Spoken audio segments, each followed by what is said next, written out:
Now, the greatest radio shows of all time.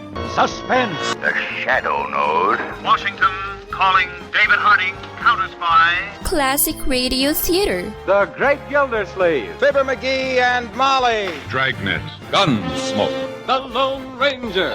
Now, step back into a time machine with your host, Wyatt Cox. Good evening, friends of the Inner Sanctum.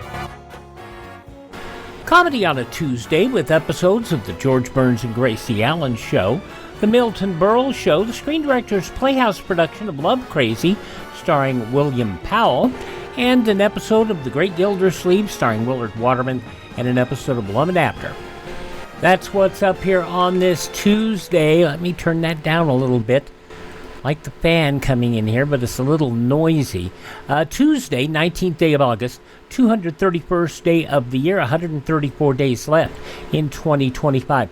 In Salem, Massachusetts, on this date in 1692, 5 people, 1 woman and 4 men, including a clergyman, executed after being convicted of witchcraft.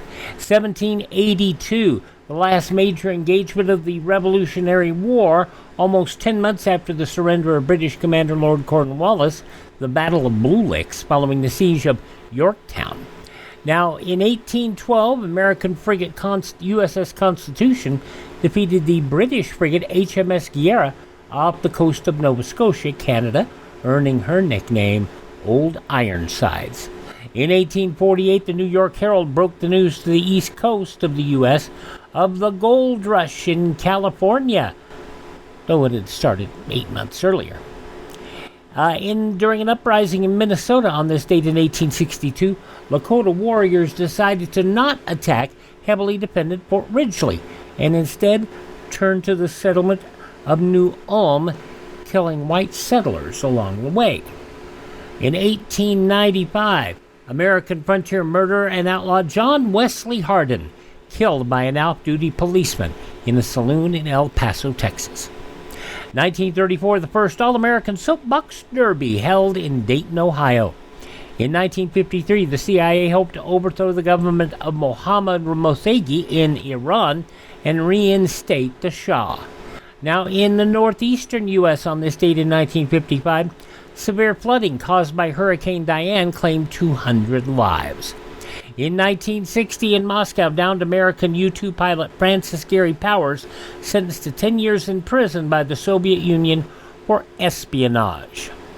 In 1960, on this date, Sputnik 5, the Soviet Union launched a satellite with the dogs Belka and Strelka, 40 mice, 2 rats, and a variety of plants. Also seen in Moscow, the press conference given by the Space Dogs. Strelka, Little Arrow, and Bielka, Squirrel, the white one, seem to be in excellent form. In fact, by their cheerful demeanor, they answered all questions about how they'd stood the journey.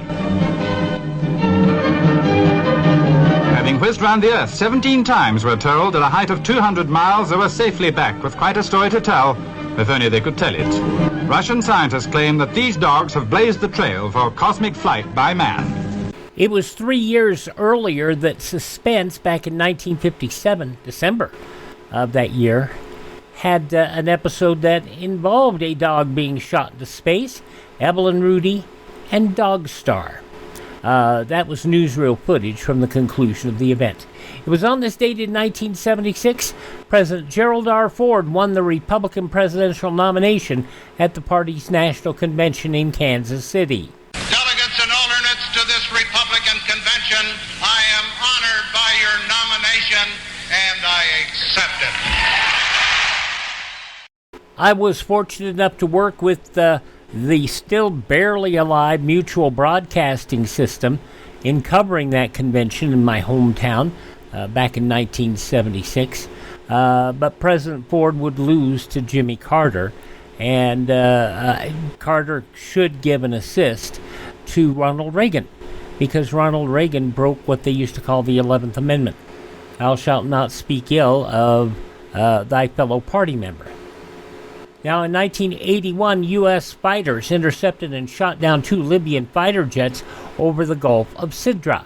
The Libyan pilots opened fire on our aircraft And under the circumstances, of course, we had no alternatives but to take the actions which we did, which resulted in the shooting down of the 2 Libyan planes which attacked our aircraft. Defense Secretary Caspar Weinberger. It was on this date 35 years ago Leonard Bernstein conducted his final concert, ending with Beethoven's Symphony No. 7. 1991, Hurricane Bob hit the Northeast. In 1994, President Clinton halted the nation's 3-decade open-door policy for Cuban refugees. On this date in 1997, the Teamsters ended their 15-day walkout against the United Parcel Service.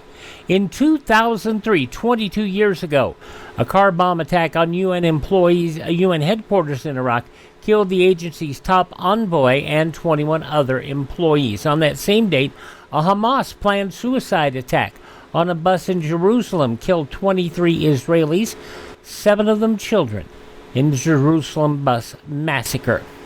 It was on this date in 2004, Google went public.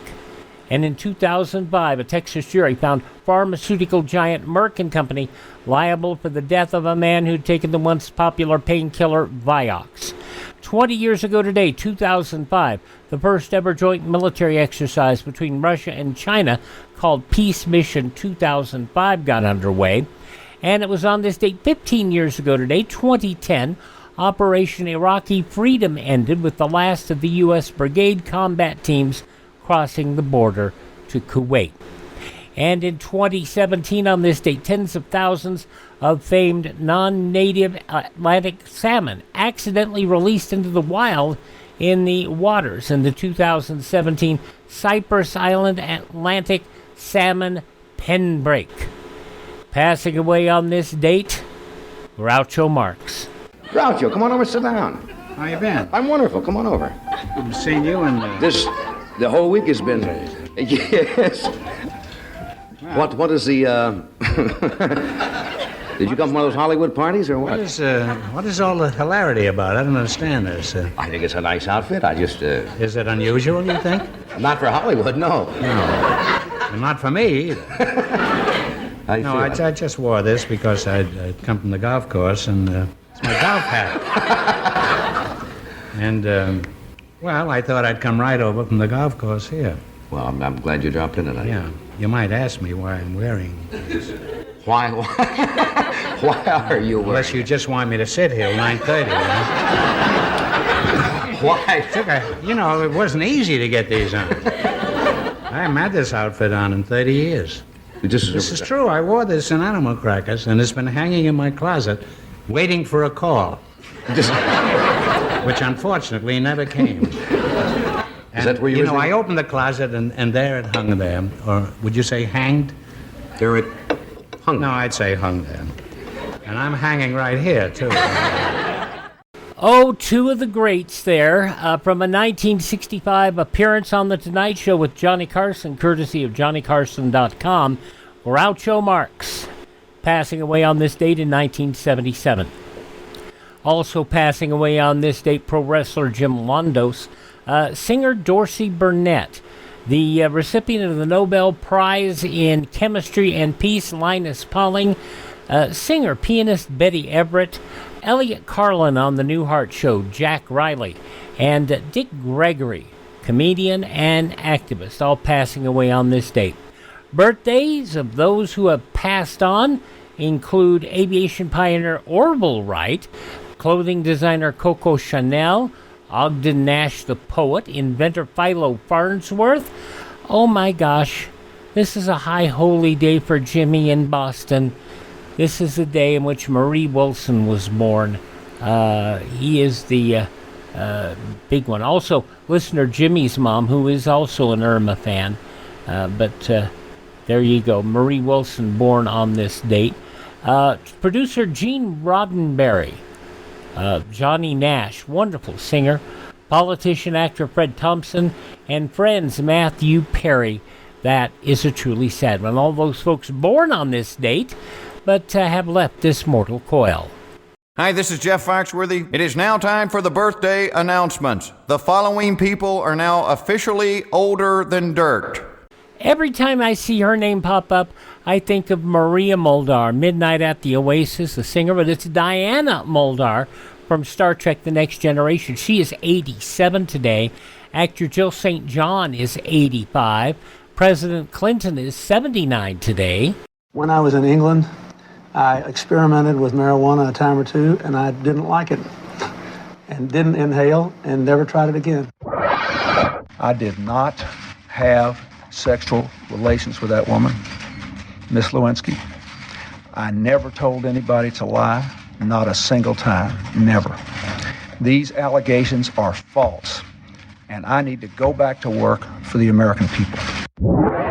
As you know, in a deposition in January, I was asked questions about my relationship with Monica Lewinsky.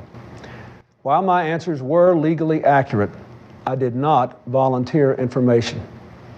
Indeed, I did have a relationship with Miss Lewinsky that was not appropriate. In fact, it was wrong. President Clinton's biggest hits there, President Bill Clinton, 79 today. From Simon & Simon and Major Dad, Gerald McRaney is 78. Riker in Star Trek The Next Generation, and he's doing a lot of stuff within the Star Trek universe as a director. Jonathan Frakes, 73. From the OC and SVU, Peter Gallagher is 70 today. Ryan, Sandy called. The court's appointing me a public defender. Peter Gallagher, 70 years old today. From Chicago Hope, Alan Arkin is 69. From General Hospital and Full House, you know him just by Have mercy. John Stamos is 62 years old today. She won an Emmy Award for her role in The Closer. Kira Sedgwick is 60. I don't even notice my accent, but people in Los Angeles think I sound like a hick. And then I flash them my badge, and they kind of change their tune. Imagine they do, darling. Kira Sedgwick, 60 years old today. Also turning 60 from Entourage and Platoon, Kevin Dillon is 60. Country's Leanne Womack, 59 today. From Parenthood and Traffic, Erica Christensen, 43. And singer Christina Perry is 39. Those just a few of the people celebrating the 19th day of August as their birthday. If this is your birthday... We baked you a birthday cake. If you get a tummy ache and you moan and groan and woe, don't forget we told you so. Happy birthday! Happy birthday! Make a wish, dear, and blow out the candles. Here they go.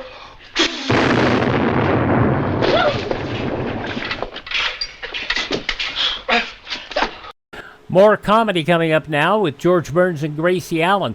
From 85 years ago today, August 19th, 1940, here on Classic Radio Theater with Wyatt Cox.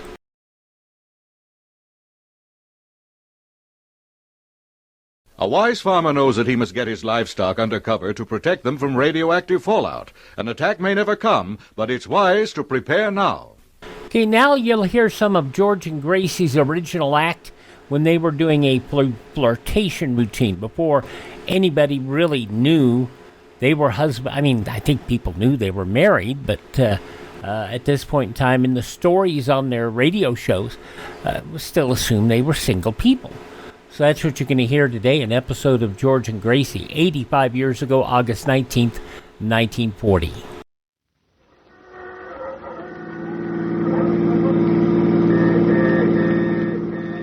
Driver, will you hurry up? I'll be late for the broadcast. Gee, Gracie won't know what to do without me. Now, don't worry. We'll get there in time, Poopsie. Now, don't call me Poopsie. My name is George Burns. All right, Poopsie. Oh. Now, you're going to put me on the radio, and I'm going to be your new partner like you promised. Oh, sure. I'll put you on the radio. Oh, Poopsie. Now, please, Elsie. The driver is looking. Well, may I go up and see the broadcast? No, anything but that. Driver, please hurry. I'll miss the broadcast.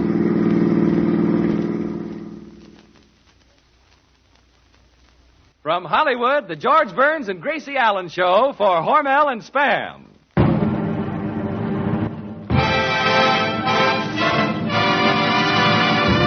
Crazy people.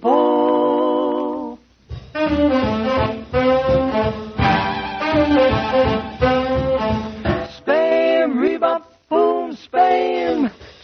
Burns and Gracie Allen. Artie Shaw and his orchestra. For singing glee, we're the Smoothies Three. Last but not least, and with Bud Heaston.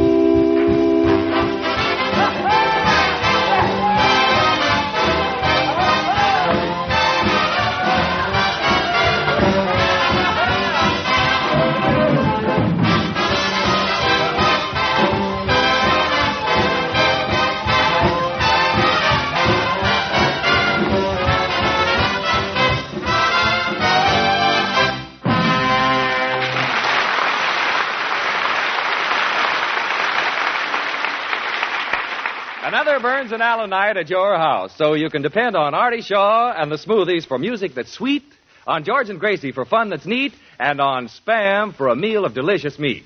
Yes, Spam is grand-tasting meat that's all ready to eat as soon as you open the can. Wholesome food because Spam is a perfect blend of pure pork shoulder with ham meat added, just as shown on the label. That's your assurance of goodness and quality. Combine that with the dozens of easy uses for Spam, and it's only natural that this delicious meat is one of America's favorite mealtime aids. Ask for Spam when you shop tomorrow. Try the easy recipes on the label and discover that cold or hot, Spam hits the spot.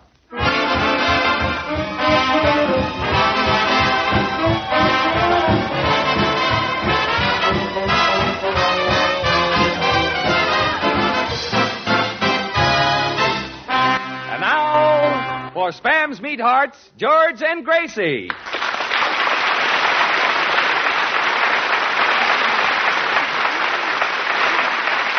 Thank you. Thank you very much. Gracie, where's George? Yeah, I don't know. You don't know? We're on the air. He's not here. Yeah, isn't that too bad? And he loves this program. Oh, Gracie, do you know where he was last? Last? Oh, yes. He was last in the popularity poll. Well, Gracie, this is awful. What are we going to do? We've got to find him. All right, Bud, let's go look for him. We'll drive out to the beach, and if he's not there, then we'll take a walk through Griffith Park. And if he's not there, then we'll go over and sit in the balcony of the Paramount Theater. You think he'll be in any of these places? Well, what if he is? We've got a right to lead our own lives. Gracie, this is awful. We've got to find George. When was the last time you saw him? Oh, now let me see. The last time I saw him, he was out with a girl. Say, maybe something happened.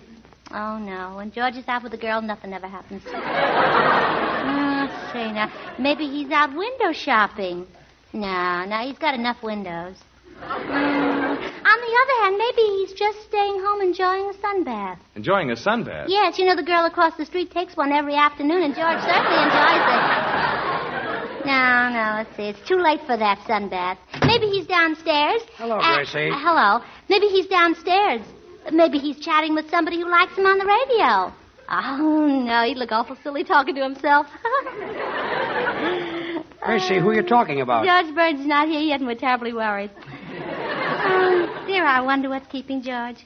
Maybe he went to a cocktail party and overslept. Gracie, remember me? Well, George! Bud, look, George is here. Oh, Artie, George is here. Boys, George is here. Well, Artie, give him a fanfare.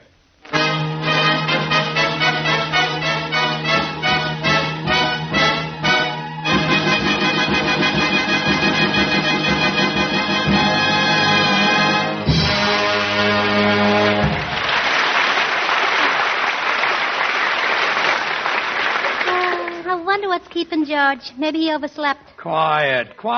George, where have you been? Well, I was out with the... where have I been?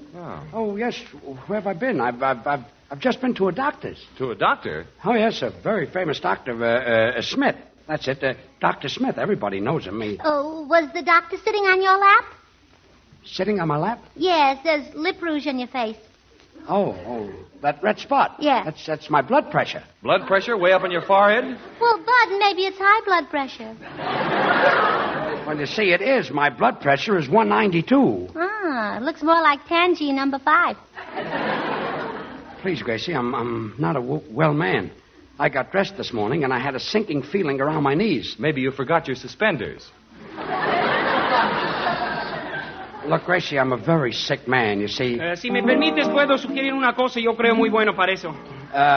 What is it, Senor Lee? Senor Burns, Why don't you have the druggist send over a dream of sodium bicarbonate?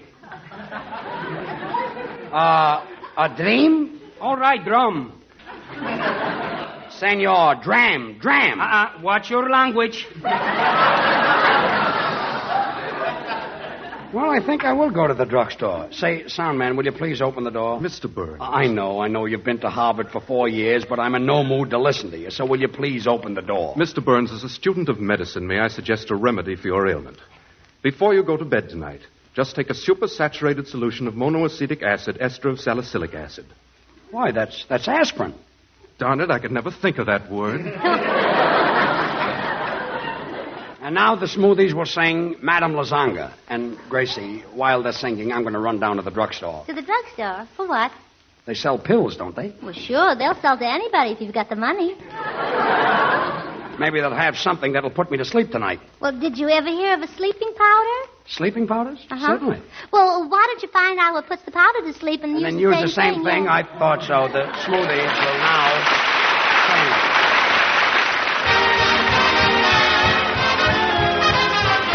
Have you ever been embarrassed when you're in a smart cafe? When they play the Cuban tempo, is your dancing quite passe? There's a studio on Main Street over Tony's clothing store, where a very small investment pays you dividends galore. 6 lessons from Madame Lasanga. You'll do the rumba and the new La Conga. 6 lessons in Madame's cabana, and you will imagine you're down in Havana. Her 4 Latin daughters will help you to start while finding the rhythm. You might lose your heart. 6 lessons from Madame Lasanga, and you'll discover what practice can do. You count 1, 2, 3, use your hip, and your knee is bound to bring out the Latin in you. Rosita gives you lesson 1, Chiquita gives you lesson 2. I, the madam, will supervise every step and exercise. The madam shows you how to walk, and then I mark it with a chalk. When the madam starts to squawk, that's the Cuban double talk. They might say to you, will Rosita or Chiquita do? But don't take them, the madam's the best. Ooh, why all the time is my name that I hear? I will give you the lesson, so why should you fear? We're tired of fooling, we've had enough. We want your lessons because you've got the stuff. Would you like the rumba with a little twist? Or La Conga you can't resist? Well, I'll take a rumba with a little twist. Well, I'll take La Conga. I won't resist. Oh, come, this talk has gone far enough. I will give you the lessons and show you the stuff. 1, 2, 3, kick. 1, 2, 3, start. Oh, you boys, you learn so quick. I make much money at the end of the week. 1, 2, 3, kick. 1, 2, 3, kick. Now you boys have had enough. I tell you something, you have this stuff. 6 lessons from Madame Lasanga. We learn to rumba and the new La Conga. Rumba La Conga from Madame Lasanga.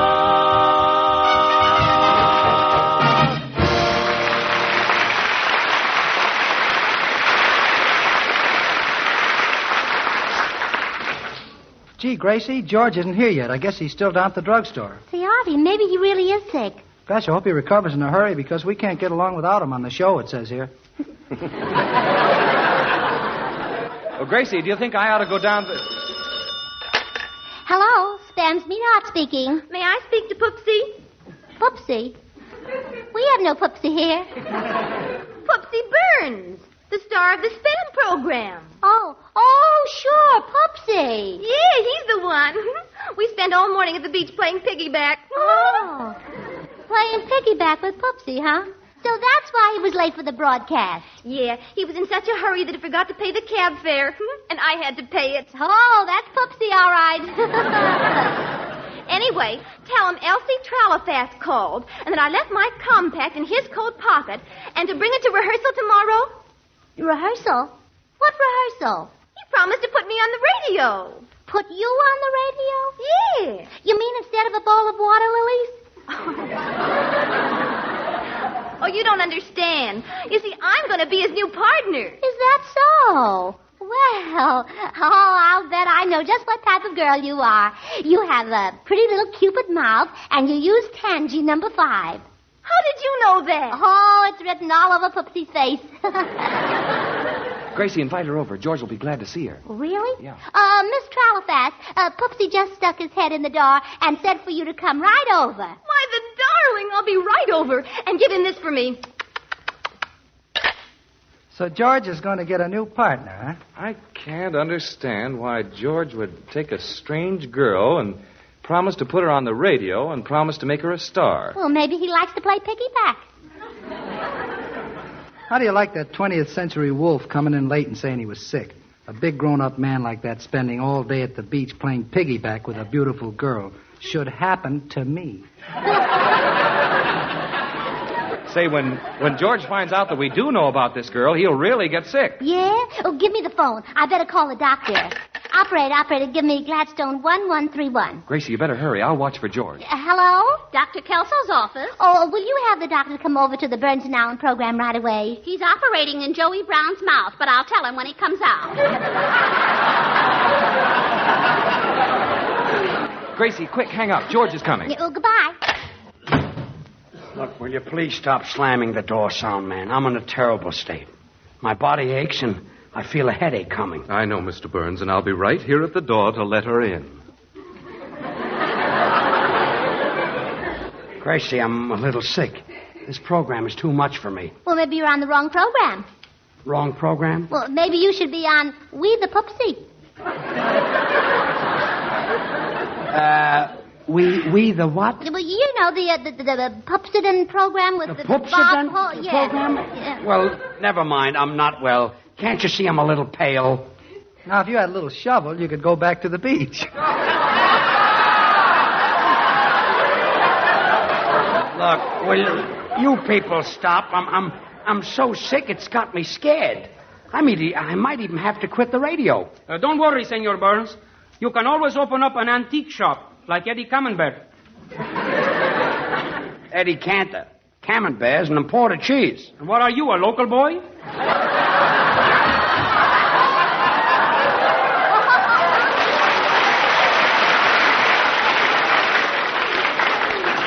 Listen, folks, I'd like to lie down. George, you can lie on the sofa. Well, you can lie in the other room, or you can lie in this room. You can lie any place. Gracie, I don't care where I lie. You said it. What's the matter with you people? The way you act, you'd think I wasn't telling the truth. Who, us? Well, sound man, there's somebody knocking at the door. Very well, Mr. Burns. Ladies and gentlemen, your attention, please, while a graduate of Harvard, class of 29, goes to work. I open the door thusly, and I close it thusly. And my father thought I'd be a failure. Quiet. Good evening. I'm Dr. Kelso. Oh, there's your patient, Doctor. Patient? Gracie was worried about you, George, so she called a doctor. Well, look, I'm not that sick. A fella has a little cold, and they sent for a doctor. Colds can sometimes be very dangerous. Mr. Burns, open your mouth and say, excuse me. Pardon me, say Mr. Burns. Well, this is going to be fine. Now, personally, I avoid colds by drying myself thoroughly after taking a shower.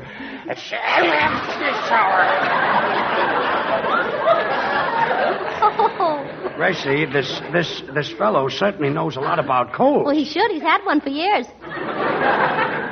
Say, Kildare, I think my cold is getting a little better. You know, you people in show business should be careful. I've treated picture stars like Robert Taylor and Clark Gable. Oh, please, Doctor. Taylor and Gable are nothing to sneeze at. From now on, I'll have the scripts typed on Kleenex. When I treated Mr. Gable, he was playing in the picture called Hurricane.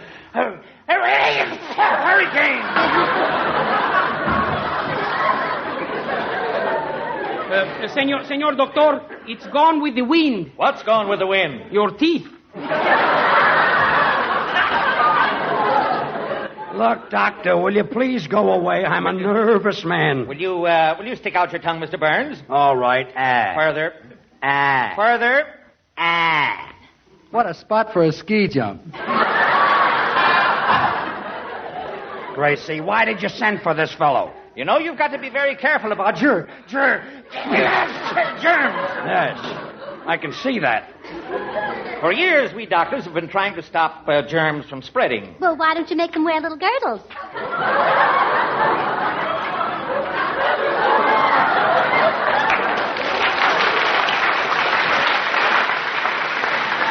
Gracie, will you stop helping him? Look, Doctor. This is more serious than I thought. I'd better use the portable X-ray machine on you, Mr. Burns. Get a little closer, please. All right. Now, stand still. This is amazing. Oh, Doctor, let me take a look. Well, blow me down. Well, darned if he didn't. Doctor, what do you see? I see a round black thing in front of your heart. In front of my heart? There's something written on it. It says, "To Elsie with love from Popsy." It's a compact. A compact? Artie, the music, quick!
Well, Artie Shaw, that was Artie Shaw playing King for a Day. You know, Artie, that was really a grand job. Thanks, Poopsie. Now, wait a minute. I'm not Poopsie. No, well, let me see the compact. Bud, isn't there something that you'd like to say now? Yes? Well, say it. What's her phone number? Bud, are you going to talk about phone numbers or about spam? Oh, spam, of course, Of course, George. of course. Spam is always handy to talk about and handy to use, too. In emergencies, when unexpected guests arrive, the modern housewife zips open a can of Spam instead of calling for help. She knows Spam will provide a rich, nourishing meal and please even the huskiest appetite. You see, Spam keeps without refrigeration, so this delicious, easy-to-use meat is always ready for quick action. George, let me see the compact. Gracie, Bud is talking. Sure, everybody's talking. Bud.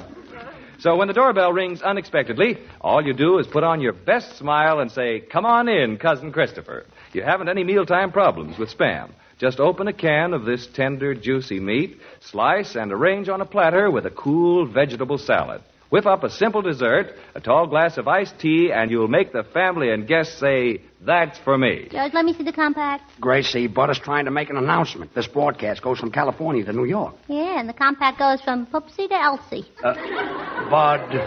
Everybody likes the meaty flavor, the satisfying taste of Spam. Spam is good hot, too. Serve it fried with eggs for breakfast or have baked Spam for dinner. Just try those easy recipes on the label of the Spam can. You can have any one of them ready to serve in a jiffy. So be prepared for last-minute or unexpected meals. Be sure to ask for Spam, S-P-A-M, when you shop tomorrow. Slice it, dice it, fry it, bake it, cold or hot. Spam hits the spot.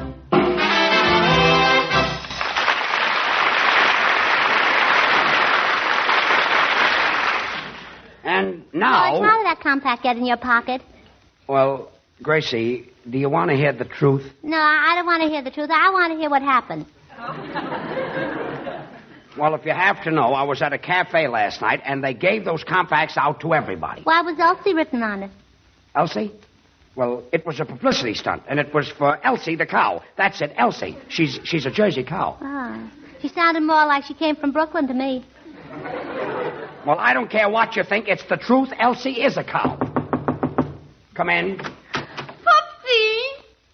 Here I go. Oh, no. Don't look now, Ferdinand, but your cow is here.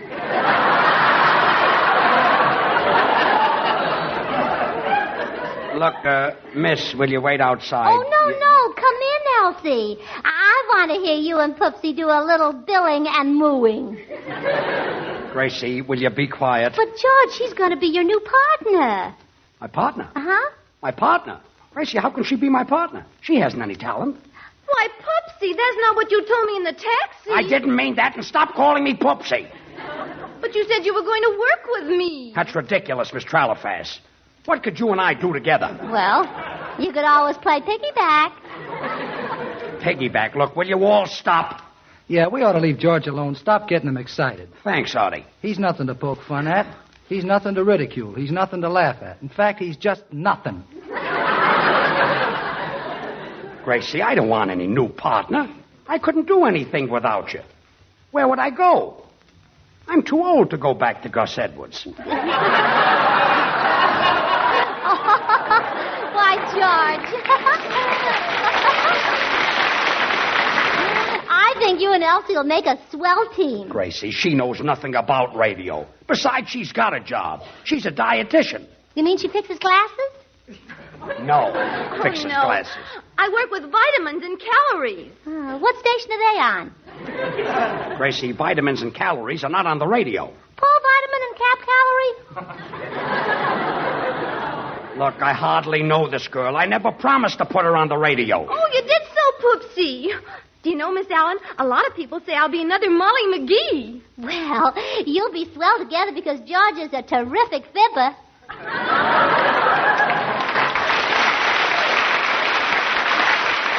Elsie, will you wait outside? Senor Burns? Look, Elsie, will you wait outside? Senor Burns? Look, Elsie, just go outside and... Hey, Poopsie!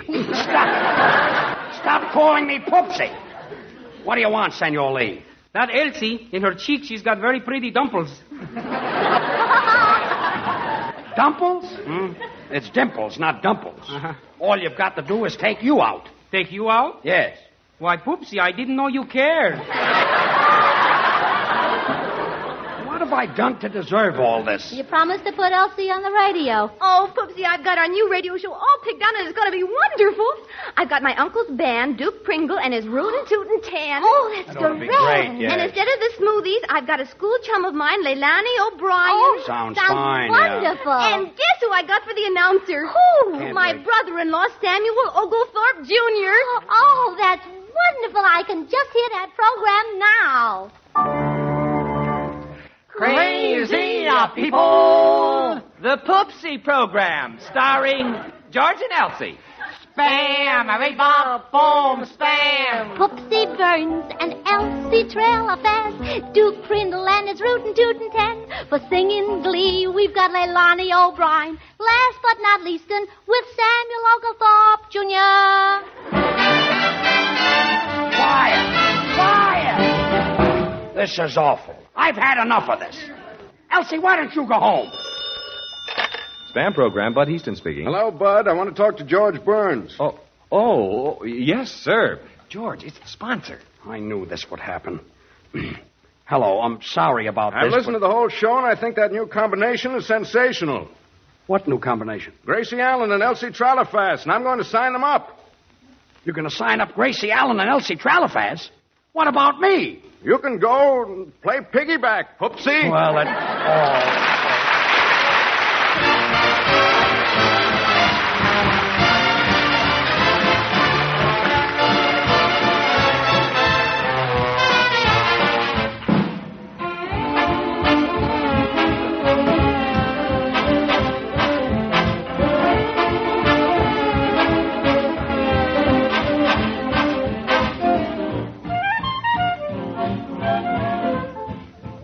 Before George and Gracie say goodnight, Gracie wanted me to tell you that when Mama brings the family for supper, Spam will headline the meal. It's so easy to use, this grand-tasting meat. Just open the can, and Spam is all ready to eat.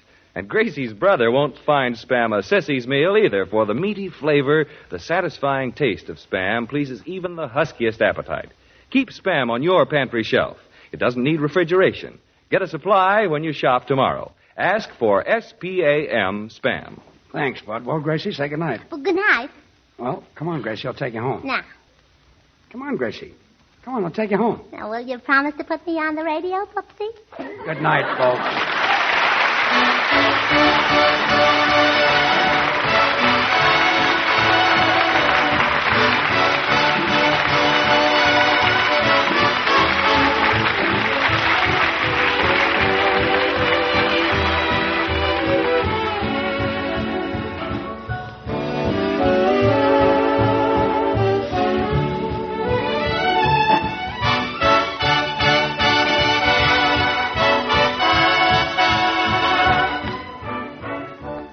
Listen again next Monday night, same time, same station, for George Burns and Gracie Allen, with Artie Shaw and his orchestra, and the Smoothies, brought to you by Hormel and Spam. Until then, this is Bud Easton reminding you to remember that cold or hot, Spam hits the spot.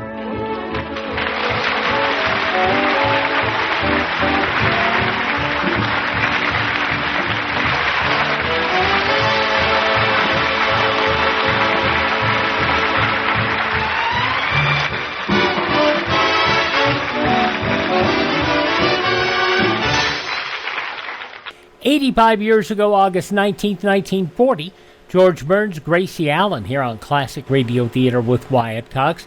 The Smoothies, before they were on the George and Gracie show, they sang with the Fred Waring and his Pennsylvanians, and they were the Campus Kids. They rebranded as the Smoothies after they left Fred Waring in the late 30s and worked with various big bands, including Tommy Dorsey and Raymond Scott, as well as making appearances on the Burns and Allen show. As we roll on here, we're going to hear next Milton Berle. There is a defense against radioactive fallout. During enemy attack, get to a shelter immediately. Stay there until local officials advise you it's safe to leave. Be prepared. Milton Berle, a very popular, at the time, they didn't call it a stand-up comic at the time. They called him Catskills comic, any number of things. But it wasn't until this show got him into a kind of a variety-type show that transitioned into his success as Mr. Television. Let's listen to this episode of the Milton Berle Show 78 years ago, August 19, 1946, with a salute to relaxation. Don't mind if I do.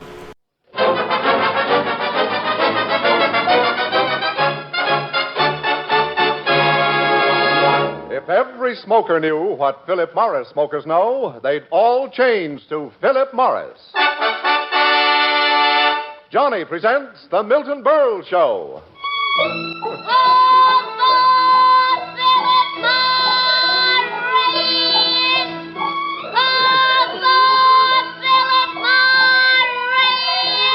Here comes Johnny, ladies and gentlemen. Johnny on the spot for Philip Morris, America's finest cigarette. If every smoker knew what Philip Morris smokers know, they'd all change to Philip Morris. Yes, they'd all...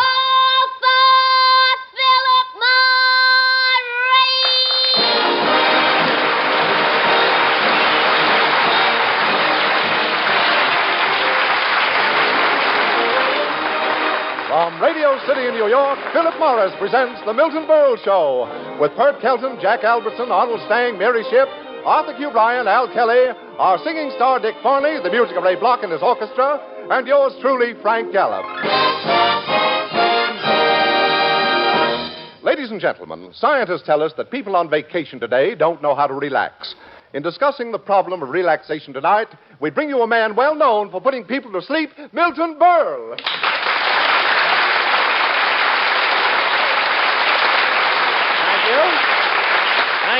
Thank you, and good evening, ladies and gentlemen. Mr. Gallup, did I hear right? I, vivacious, effervescent, scintillating Milton Berle?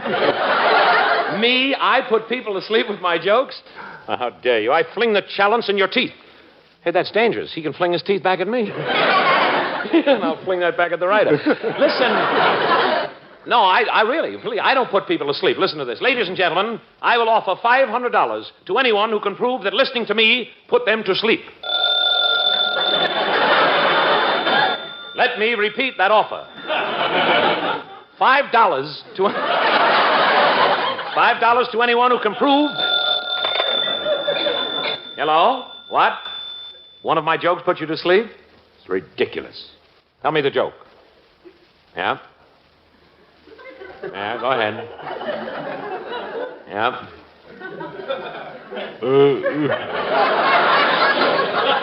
Yeah, go ahead.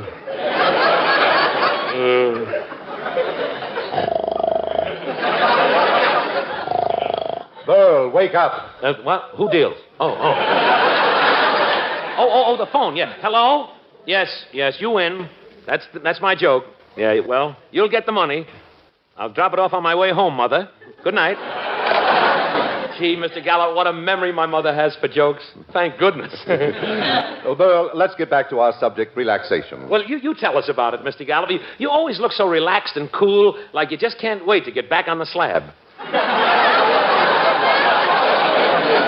I mean it, Mr. Gallup. May I ask you something? How do you do it? Well, I simply spend my weekends at a camp in Connecticut. A camp? Yes, Camp Beethoven. Camp Beethoven, yes. It's a paradise for music lovers. For 2 days, we just let ourselves go. You really rough it, eh? Rough it? Oh, we're practically savages. Are you? At breakfast, we just sit there with our spats unbuttoned. Gee, that's barbaric. What else do you do? Well, we finish breakfast at 3 in the afternoon.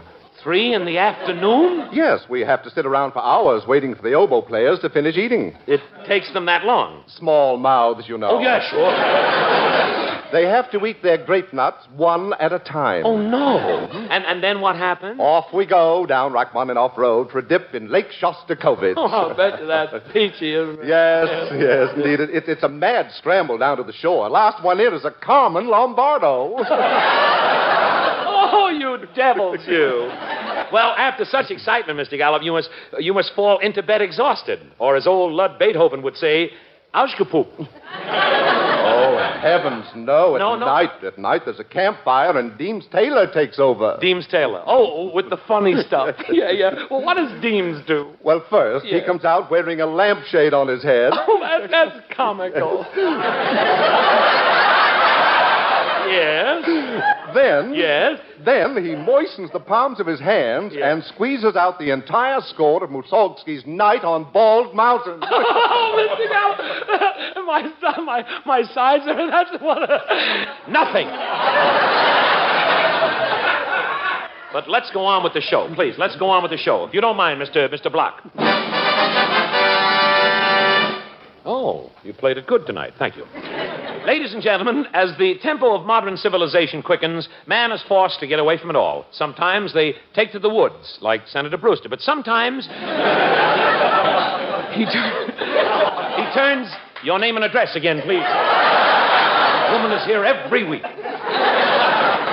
Thanks, Mom. Sometimes a man likes to take to the woods and get away from it all. Sometimes he turns to nature. Here he finds tall pines, rippling streams.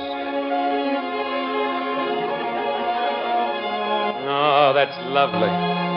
One of the secrets for relaxation. All right, Ray. Oh, thank you. That's enough. One of the secrets of Okay, Ray. Knock off. Thank you. All right. The mood has been set. Thank you. Stop. I'll stop you. Attention, racing fans. Here are the results of the first race at Saratoga. I told you. I told you how I'd stop them. That always works. What an orchestra. They just sit there, but their minds are thousands of miles away with their bookies. Going to the baseball game has been one of America's greatest means of relaxation. Now, you take the case of Mr. C.C. Slocum of St. Louis, Missouri, who has found the secret of relaxation. He came all the way to Brooklyn and is now at Ebbets Field watching the Dodgers play the St. Louis Cardinals. Here he finds perfect relaxation. Come in, Ebbets Field. Mr. Slocum, are you enjoying yourself? I'm having a grand time.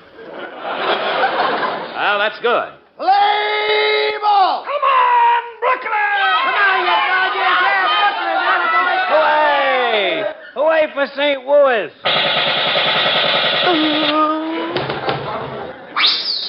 And that is Mr. Slocum's secret for relaxation. Mr. Slocum is lying there so relaxed. He may still be there for the World Series. But Brooklyn hopes. But Mr. Gallup, will there ever be anything more relaxing? Relaxing? How do you like that? Sound like Lum and Abner. Mr. Gallup, will there be anything more relaxing than the seashore? Mr. Gallup, remember? Remember when you and that only girl walked along the beach as you sang? By the sea, by the sea, by the beautiful sea, you and I, how happy we'll be. By the beautiful sea with Cynthia. Cynthia, I remember the first time that I met Cynthia. It was at the beach. I was digging for clams, and I came up with her. But when Cynthia came out of the water and she threw her robe off her shoulders, the way the sun would glance off the back where it said Golden Gloves, 1912. Cynthia was so dainty. Salt water wasn't good for her hair. She used to have to put it up on the top shelf of her locker. Oh, what fun Cynthia and I had by the seashore. I'd throw a stick in the water, and in a little while she'd come out with it, with her mouth, with, hello. It's like I had that stick in my mouth. And the way the crowds... It'd be funny if this is an audition and we don't know it. And the way the crowds would scatter when they'd see, hello.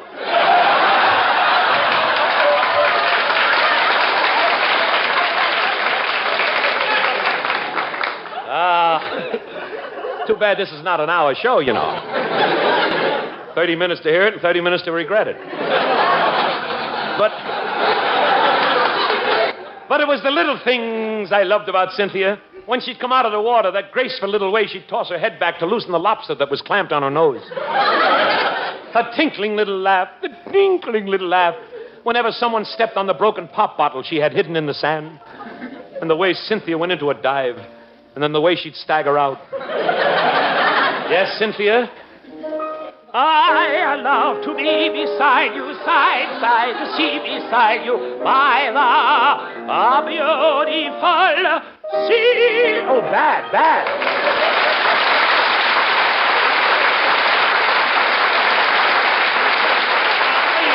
Now, wait a minute, Don't applaud, please. If you like it, just nod. That's all I want. Ladies and gentlemen, we are very fortunate to have with us tonight America's foremost authority on relief from nervous tension, author and lecturer on relaxation, Dr. Sigmund Pompom. Ladies and gentlemen, Mr. Pompom. Pompom? Thank you. I'm sorry, I didn't mean to say Mr. I meant to say Doctor. It's all right. You've been working hard all these years to get that name. Dr. Pompom, may I say, using me as your subject, would you demonstrate to our listeners, or our listener, your famous method of relaxation through suggestion? Of course, Mr. Burle. You would, all right. Now, first say to yourself, I am not nervous. All is calm. Go ahead. Yes, I'll do it. I am not nervous. All is... No, Mr. Burle, please. If you keep on breathing to your equilibrium, you must find a certain kind of a short rate that will give you such a train, which will never even try to equalize your chord rate. We are the ones who know that you have a pattern. That's our only beam back for the applause. And with your hips, it's dangerous. Try it again. Yes, sir. I am not nervous. Mr. Burle, I distinctly told you it's all in the way you're scrapping it. After all, like the rippling fords of the trade bays, we find the stores deep in the sand. We are the ones who have no cord of any faith but land. I had the same trouble with Gregory Peck. Try it again. Yes, sir. I am not... No. You're making the same mistake another patient made. He said, Dr. Pompom, I would like to force Beta Krellman. He would like to force Beta Krellman. What could I tell him? I said, brace your own patty because the beamers of our forceps has always left the grizzling green. And would you believe it? What? The day that man is dead. Try it again. No. Again, you are using the wrong approach. Yeah? I want you to feel that you are wafted out into the palms of Flamen. You are listening to a say which makes you so bright. All right. Try it again. I star am embarrassed. All is pleasure by the bird. That's it. Now you're relaxed. Goodbye, and have nice moment safe for sleep. Thank you, Mr. Siley Calmus.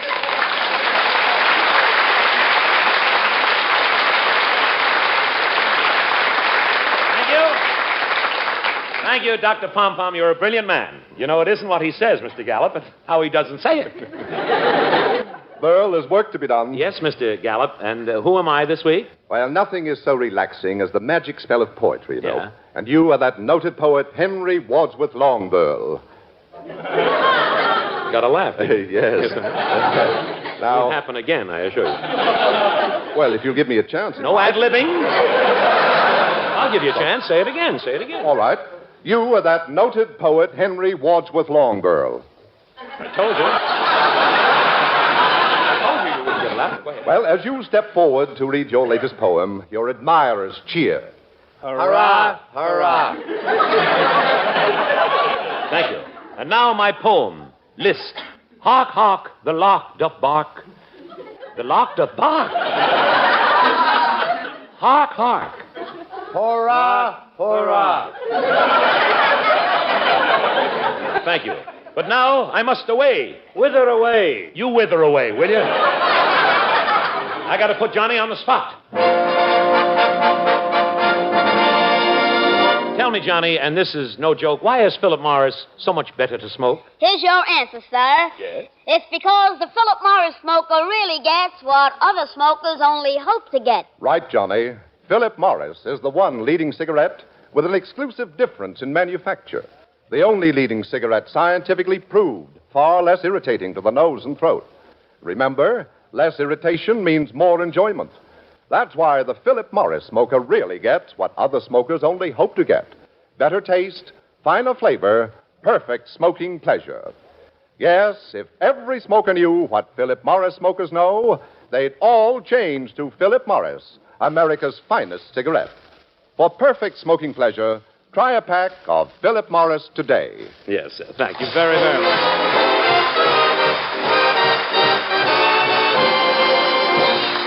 Thank you, thank you. And now, ladies and gentlemen, to continue our subject of how to relax, we now present...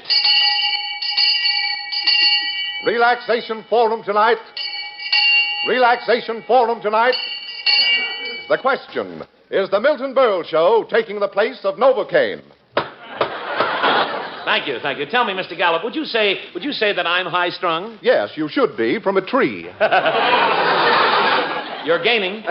Let's start the forum right now. Let's start with this young man coming up smelling from mothballs. Young man, what is your name? My name is Jersey City.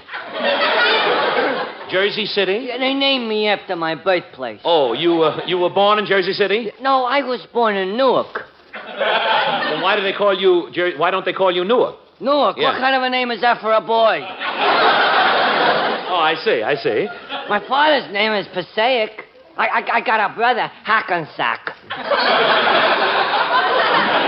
You mean your whole family is named after cities in New Jersey where they were born? Yeah, all except my mother. It would have been too ridiculous. Where was she born? Elizabeth.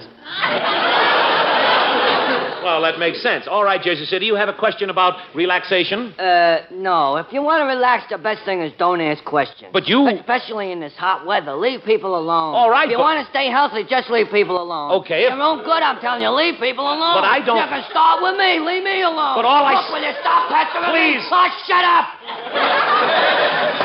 Now, please, pull yourself together. Sorry, I blew up. That's all right. All right, now, have you a question? Well, it's more of a statement. All right, what's your statement? Drop dead! Please, who's next? This young lady here in the aisle, canning peaches. What is your name, please? Tallulah Feeney, I'm a homemaker. I see.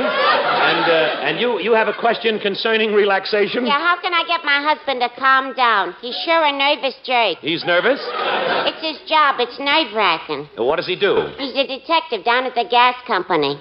A detective at the gas company? Yeah, at 6 o'clock when the workers leave the gas company. Yes? He sniffs them to see if they've taken any home.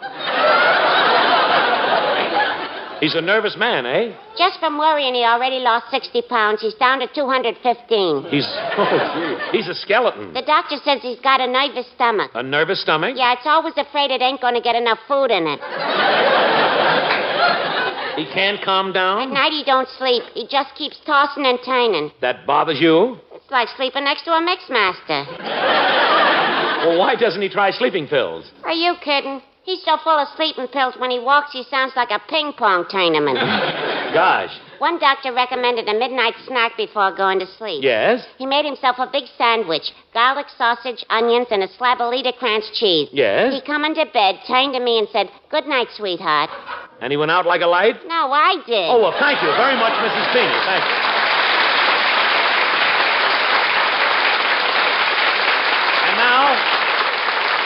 And now, in tribute to the great calm and peace that has settled over New York City since the bookies were driven out by the police, let us all join in and sing.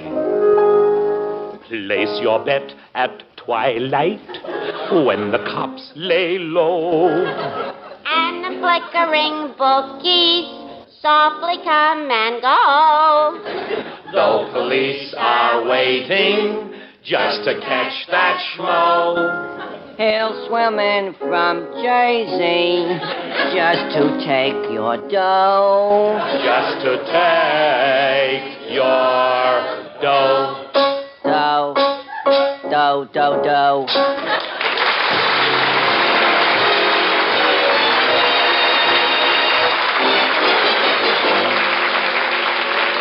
Here's our young South American singing star, Dick Farney, to sing That's My Desire.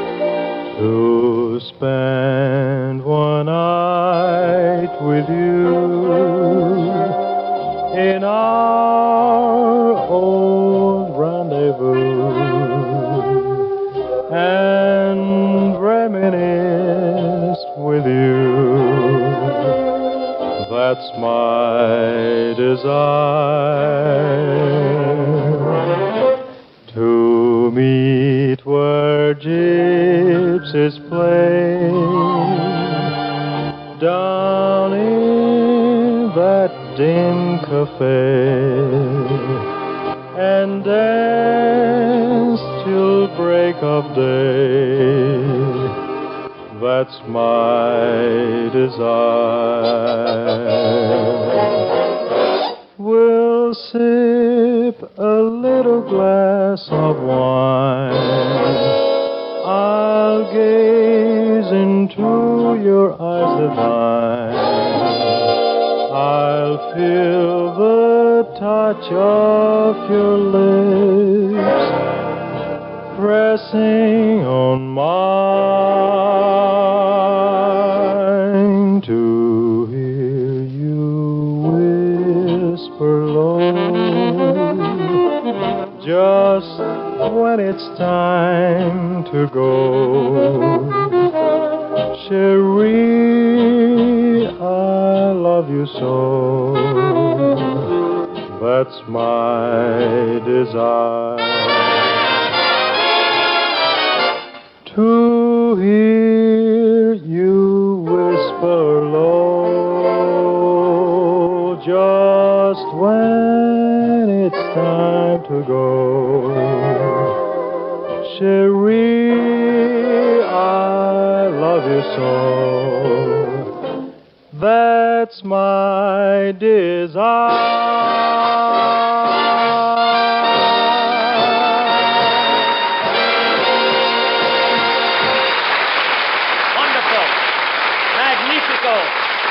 Wonderful, Dick. Isn't he swell?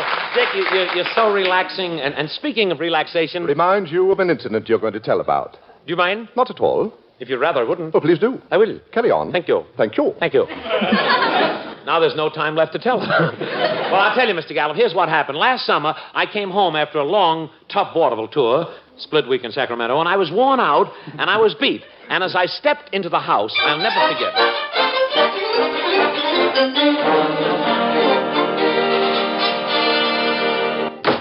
Daddy's home. Hello, dear. Hello, Junior. Daddy's... Milton, get up. Are you hurt? Junior, how many times must I tell you not to leave your fire engine in front of the door? You try to find a parking place in New York. Quiet. Whew. Boy, it's hot. This being in the city is brutal. Hot and sticky. Yeah, I know. When a psychiatrist got through with me today, he had to peel me off the couch like a banana. Oh, what I'd give for one good night's sleep. Milton, I have a surprise. Yeah? Bert Lahr and his wife left for California, and they gave me the keys to their summer house in Mineola on Long Island. Isn't that nice of them? Well, that's like the country. Oh, boy, just one night's sleep away from the noise of the city. Let's pack. Come on, let's go, everybody.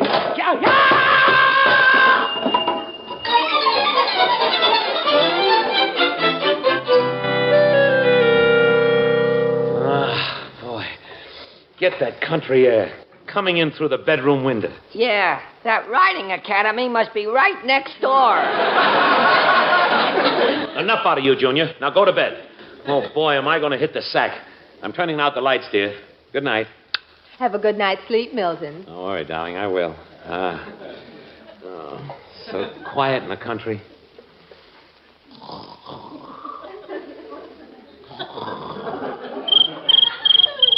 What's that? Help! Lock the doors! Wolves! There! Milton, quiet. That's just a little cricket. A cricket? A cricket yelling like that? That's the noise they make by rubbing their legs together. Oh, is that all? I was wondering. Well, good night, dear. Just a little cricket. Some noise they get by rubbing their legs together. That one must be wearing corduroy pants. Oh, brother. Milton, will you get to sleep? No, give me a shoe. I'll get rid of that cricket. There. The neighbor's window. Listen, see? The cricket is gone. Now for some sleep.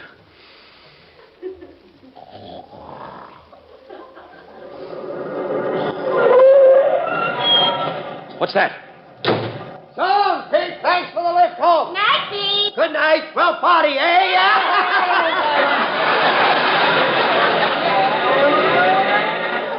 Who lives next door? Howard Hughes? Milton, they went in. They'll be asleep in a minute. Now relax. Relax, she says. All right.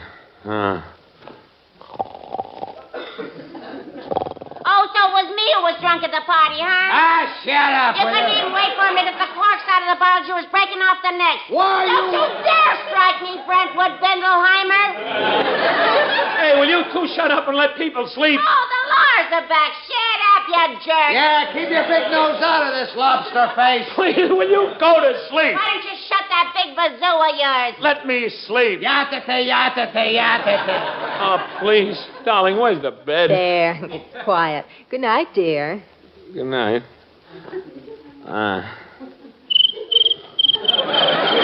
Oh, no. 1 sheep. 2 sheep. Ooh. I'll fix that cricket. Scat, shoo, beat it. There. I scared him away. Peace at last. Oh, no. Answer the phone. It's in the hall. All right, it's pitch dark. Which way is the hall? His toothbrush he didn't bring. His fire engine he brought. 3 o'clock in the morning and the phone rings. Oh. Hello? What? What program am I listening to? Harry Horlick and his A&P Gypsies. Good night. Oh, I don't care about sleeping anymore. I just want to live through the night. Milton, will you stop roaming about? Now sleep. Sleep, she says.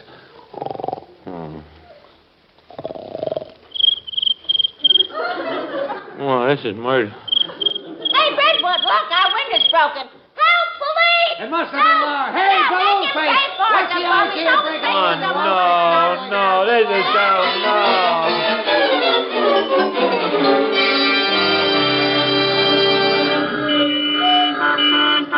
Milton, this is crazy coming back to our hot apartment in the city at 4 in the morning. Crazy? Junior, shut the window. There. I don't care if we stifle, as long as we're not in the country. Good night. Sleep at last.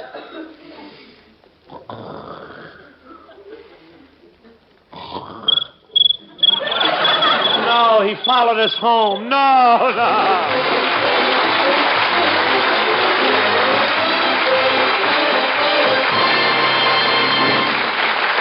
Thank you. Now, Mr. Gallup. Philip Morris is the only leading cigarette scientifically proved far less irritating to the nose and throat. Remember, less irritation means more enjoyment. That's why the Philip Morris smoker really gets what other smokers only hope to get. Better taste, finer flavor, perfect smoking pleasure. Yes, it's true. If every smoker knew what Philip Morris smokers know, they'd all change to Philip Morris. Made by Americans, for Americans, to suit American tastes. Philip Morris, America's finest cigarette.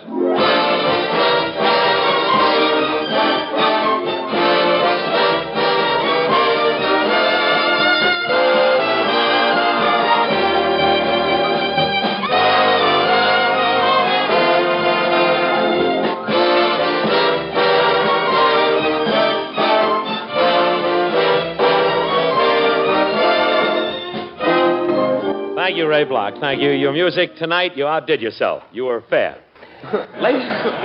Ladies and gentlemen, I'm sorry. We've got lots of time left, but no jokes. Good night.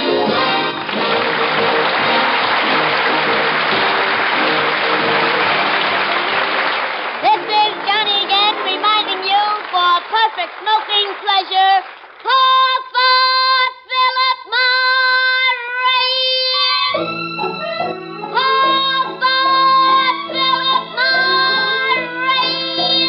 Yes, if every smoker knew what Philip Morris smokers know, they'd all change to Philip Morris, America's finest cigarette. And now, goodbye, Johnny.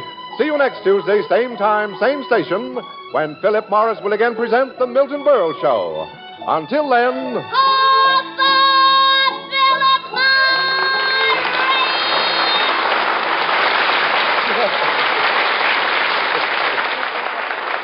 Hello, testing. 1, 2, 3, 4, 5. That's it, 5. Pipe smokers, try Revelation Pipe Tobacco, a smooth blend of 5 tobaccos. Yes, relax, take 5, take Revelation, a fine pipe tobacco. The Milton Berle Show was written by Nat Hiken and Aaron Rubin. Mr. Frank Allen says goodnight for Philip Morris. In the 30s, Milton Berle did lots of guest shots like on the Rudy Valley Show, the Kate Smith Hour, the Gillette Original Community Sing, and the Camel Caravan. Then in 1939, he took his first radio show on his own with the Milton Berle Show on the Blue Network, starring Berle with music and guest stars. 3 Ring Time in 1943, a comedy variety show set in a circus theme. The 1944 Let Yourself Go, the Gillette Cavalcade of Sports, occasional comic host. The Philip Morris Playhouse, he did the summer replacement show for that in the mid-40s. And this show was the one that really caught on. And that was the 47 to 48 show that appeared on NBC. And this is what got him the traction that got him on television before he got to the big show, which was the Texaco Star Theater. And that was fun. That was fun. 78 years ago, August 19th, 1947, Milton Berle. On our Wednesday program coming up tomorrow, we'll have a 1946 episode of Boston Blackie, a 1945 episode of The Whistler, X Marks the Murder, The Green Llama and The Perfect Prisoner, and Top Secret from 1950. Comedies roll in again on Thursday with Our Miss Brooks, Too Many Cooks, The Adventures of Archie Andrews, and what I believe is the final episode of Granby's Green Acres. Then on Friday, we get back to crime and other dramas with Nick Carter, Master Detective, starring Lon Clark, 1948, Inner Sanctum from 1949, a 1942 episode of The Whistler, Death Has a Thirst, and X-1, Drop Dead. On Saturday, we go to the movies with Stars Over Hollywood production of The First Man She Met, starring Debbie Reynolds. The Lady Esther Screen Guild Players from 1943, adaptation of Skylark, starring Ginger Rogers. Screen Directors Playhouse adaptation of The Velvet Touch from 1951, starring Rosalind Russell. And a very special treat, excerpts from an Amos and Andy music hall in 1959, celebrating Amos and Andy's 30th anniversary on the radio.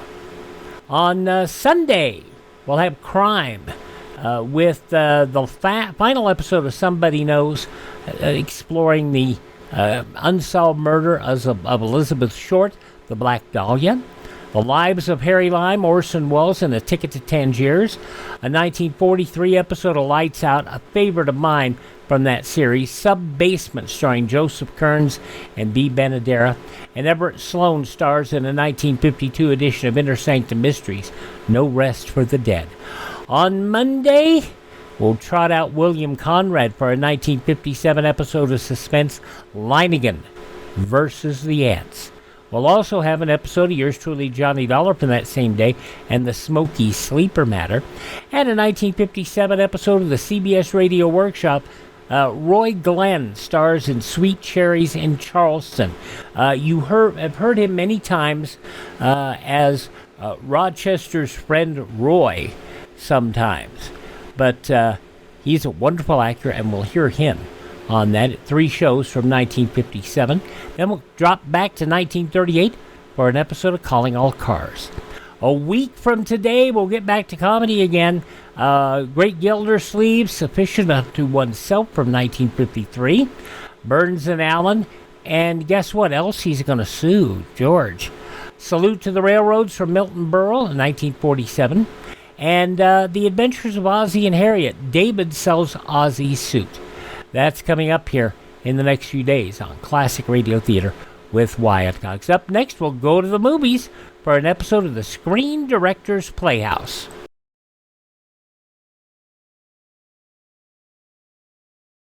Government officials suggest that every family store a 2-week emergency food and water supply in case of attack. Choose canned or dried foods that can be eaten without cooking. Now we go to the movies. In 1941, Jack Conaway put together a motion picture, directed a picture with William Powell, Myrna Loy, Gail Patrick, and Jack Carson, and it's adapted in this episode of the Screen Directors Playhouse. This goes back to August 19th, 1949. The movie and this episode is entitled Love Crazy. Oh, waiter. Yes, sir? I'll have some sliced tongue, a lettuce and tomato salad with Roquefort dressing, and a bottle of cold Pabst Blue Ribbon. Yes, sir. Finest beer served anywhere.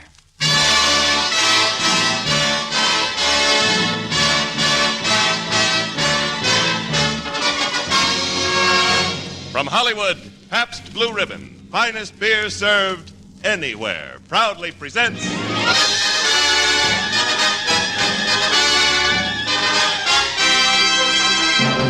Screen Directors Playhouse, production Love Crazy, director Jack Conway, star William Powell.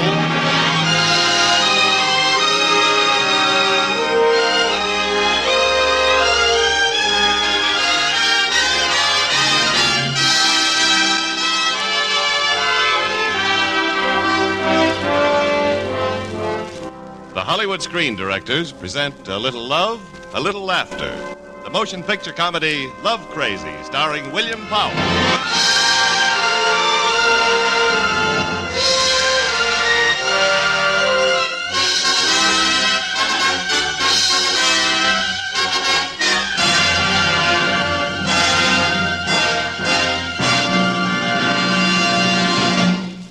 The pressure of picture making has prevented the director of Love Crazy, Mr. Jack Conway, from introducing his own film story tonight.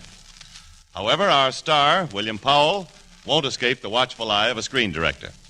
As a matter of fact, our guest director has been watching him ever since 1929, when he directed Bill Powell in one of his first talking pictures, The Canary Murder Case. And now, ladies and gentlemen, the team of director and star is united again as we introduce Mr. Malcolm St. Clair.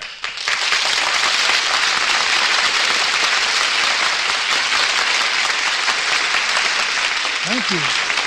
You know, it would make a pretty good story had I told Bill Powell 20 years ago that he'd never be an actor. But I didn't. I thought he was swell. So all I can say about his success is I knew it all the time.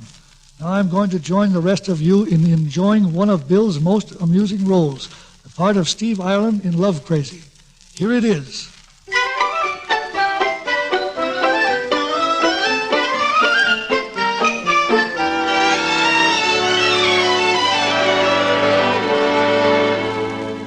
Once upon a time, a man named Steve Ireland lived with his wife Susan in the Winston Towers apartments.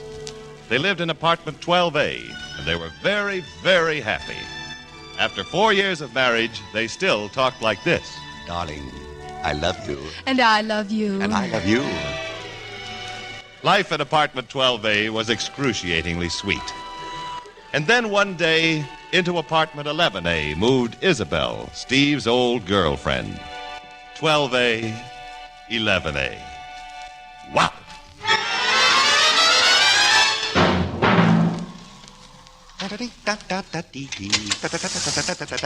Why, it's Steve Ireland!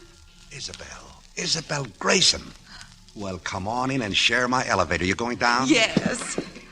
Oh, Steve, I haven't seen you since you broke my heart and married the other woman. You're looking scrumptious. Really? I wasn't even trying. What are you doing here? I live here. Then we're neighbors. I just moved in. Where's your apartment? 12A. I'm right below you, 11A. Oh, brother. Remember that if you ever want to borrow a cup of sugar. Oh, here. Dropped your package. Oh, thanks, Stevie boy. It's just some stockings I'm taking out to exchange. Want to come with Mama? Oh, Mama better keep her meat hooks off Stevie boy. You know, I'm still married, kiddo. 4 years. Today's the anniversary. Happy? Deliriously. I'm going out to buy Susan a gift for the great occasion. Ooh. Ah, elevator trouble. Well, I never did this before.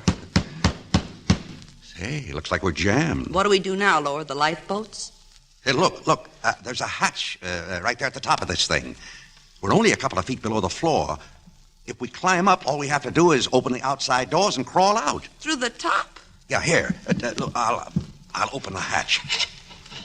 Now, if you can stand on my shoulders. Well, here, put my package in your pocket. Yeah, okay, I'll give you a boost. Oh, well, I better take my shoes off. I don't want to stab you to death. Oh, yeah, give them here. I never did look good in footprints. Now, oopsie daisy. No, take it easy now. Can you get those doors open? I think so. Give me a push. I'm all right. Want a hand, Steve? Would you offer a hand to Climo, the human fly? Here I come.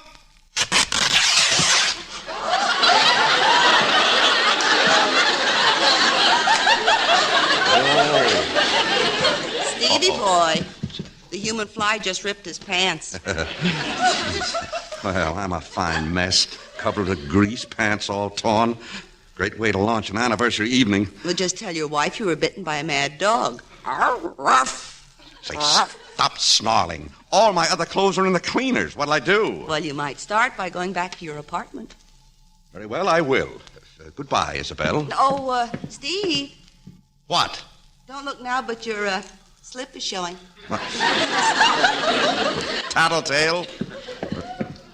Ah, Mr. Ireland. Hiya, Professor Klugel. I'm in a rush. But, Mr. Ireland, what happened to you? I was bitten by a mad elevator. What did you do to make it mad? Excuse me, Professor. That dopey professor always snooping around. Stephen, you're back, or... Stephen, darling, what's happened? The elevator jammed. Good heavens, you're a mess. Why, you haven't looked like this since you used to date Isabel Grayson. Well, as a matter of fact, I met Isabel in the elevator. Stephen. Uh-huh. She's living here in the building. You look like you renewed acquaintances in a mixmaster. Well, you see, the elevator jammed. It never jammed before. Well, it did this time, and there we were. Yes? Hello, Mr. Ireland. Who is it? Oh, it's the bellboy, dear. Mr. Ireland, Miss Isabel Grayson asked me to ask you if she could have her shoes back. Shoes? Her shoes? Oh, yes, sure. Right here in my pocket. There you are. Well, Susan, as I was saying, there we were in this jammed elevator. Mm-hmm. And you both took off your shoes and played toesies. No, darling, you don't understand. Her shoes were in my pocket. Oh, they were? Where were her feet? On my head. On our anniversary? No, on my head. You see... Pardon me, Mr. Ireland. Oh, you still here? Yeah, Miss Grayson says she also wants her stockings back. Stockings? Oh, sure, right in my pocket. Go on, dear. The elevator was jammed, and there you were. And, Mr. Ireland, Miss Grayson also says... Oh, no. But, Mrs. Ireland... If you say what I think you're going to say, so help me, I'll murder him. Miss Grayson also says thanks. You know, for a minute, you even had me scared. Well, thanks, Mr. Ireland. Bye. Now, if you'll hand me my coat, Mr. Ireland, I'll thank you and say goodbye, too. Oh, Susan, you don't understand. I don't want to be unfair about this, Stephen. I'm going out for a walk and think it over. But that's silly. And do something about those pants. Oh, for Susan. Steve, the terrace. Come out on your terrace. Isabel, she got me into this mess. She's going to get me out of it. Here I am, lover boy, down here. How's the little woman? Miserable, thanks to you. Isabel, I've got to get out to buy a gift for Susan, and all I've got to wear are these torn pants. Now, I see a needle and thread coming into my life. Here, I'll throw them down to you. And hurry. Look, chum, when I sew you up for another woman, I'll take my own sweet time.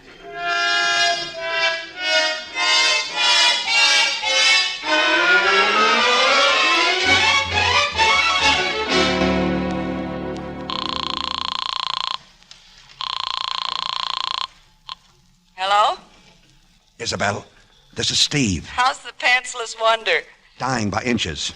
You've had them more than an hour. If you don't stop rushing me, I'm going to sew sandpaper into the seat. But Susan will be back soon, and I haven't even bought her an anniversary present. You talk about Susan while I sit here slaving so you can go around showing off, wearing pants.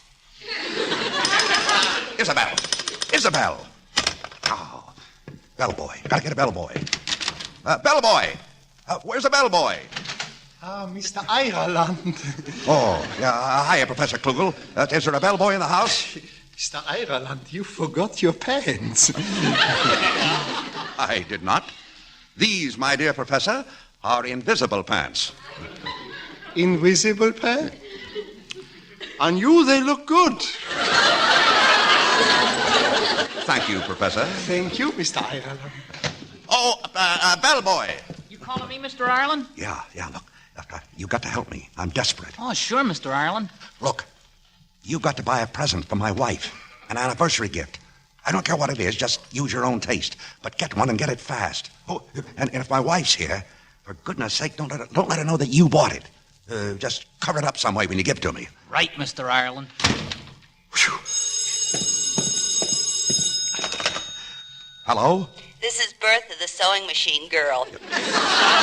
Your pants are ready, gorgeous. I'll bring them right up. Bye. No. Steve, darling, I'm back. Oh, brother. Oh, Steve, I've been so silly.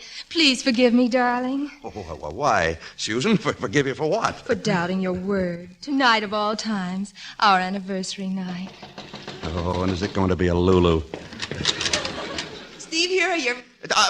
Sorry, but we don't want any. Who was it, dear? Oh, the Fuller Brush Man. Oh. Yeah, I just gave him a taste of his own medicine. Quick brush.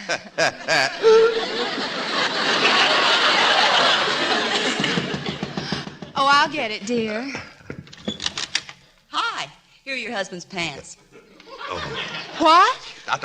Susan. Now, Susan. Oh, Stephen. Susan. Oh. Isabel, tell her what happened. Don't be silly. It's your anniversary. Nighty-night. Oh, Susie, darling, look, I swear I haven't set foot out of the apartment since you left. Oh, please don't lie to me, Stephen. Honest, darling, I've never lied to you. Say, Mr. Ireland, it's me, Joe the bellboy. Oh, you didn't leave the apartment? Not for a second. Mr. Ireland, this parcel. Go away, get lost. But you just left it in the elevator. Oh, please, Susan, don't cry. Look, Susan, it's for you. It's your anniversary present. I don't want it. No, here, I'll open it. What did you buy, Joe? I never did have much taste, Mr. Ireland. Well, this is a fine time to tell me. It's a cushion. A nice purple satin cushion with a motto on it. Oh, good Lord. Look, dear, isn't it lovely? Oh, it's hideous. See, there's writing on it. Yeah, go ahead, Susan, read it. Bless our happy home. Bless our happy home.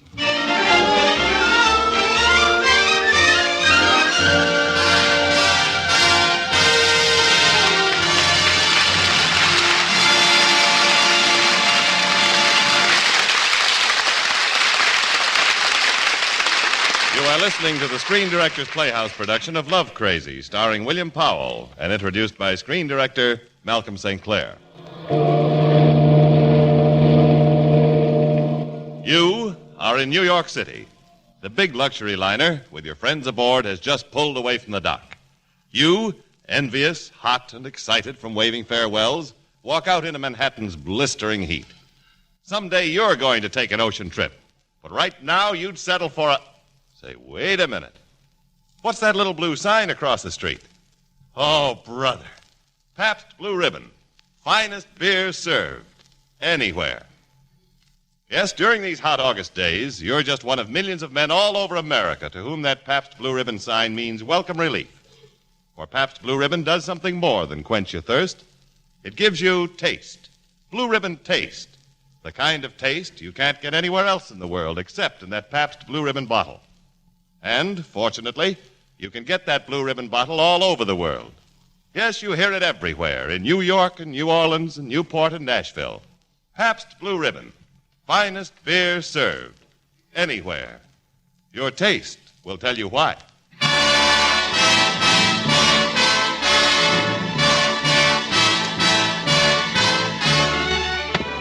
Now, back to the Screen Directors Playhouse production of Love Crazy, starring William Powell.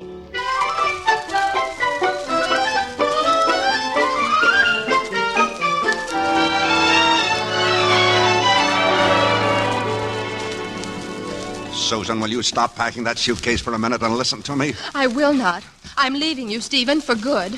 Believe me, Susan. I've wanted to believe you with all my heart, but ever since Isabel Grayson came back into your life, you've told nothing but lies. That ridiculous story about the elevator getting stuck. But, and your Susan... word that you hadn't left the apartment, and her coming up here with your... Susie, I have not told you one single lie. You see? There you go again. I love you, baby. There's no such thing as a marriage based on deceit, Stephen. I'm getting a divorce. Oh, Susan, please. I'll raise your allowance. Ha. Pat. Well, Stephen, have you any brilliant last words? I refuse to talk until I see my lawyer.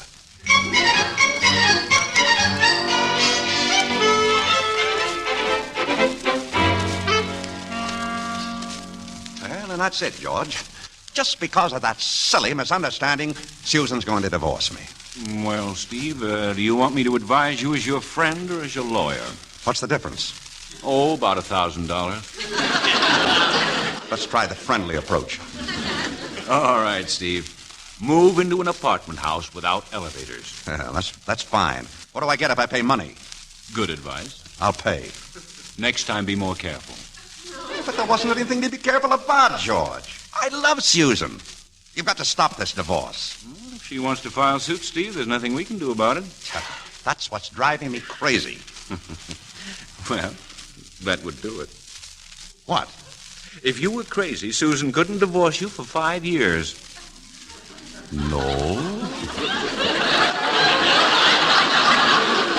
Of course, that's ridiculous. Well, yes, ridiculous. Imagine me crazy. That's very amusing. George. Huh? Supposing I was just to pretend to be crazy. Well, in that case, it would take a postponement of at least 30 days to find out whether you really were crazy. Ah, and that'd give me time enough to convince Susan that she's making a mistake. I'll do it. Do what? Pretend I'm crazy.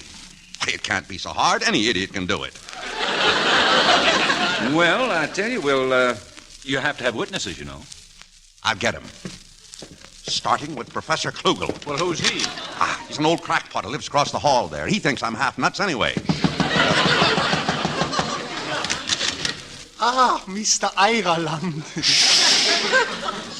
Where's your parachute? Parachute? Aha! There you are, Alexander. Alexander? Mr. Ireland, I don't see nobody. There he is. Standing right in front of you. Alexander, you insulted me once.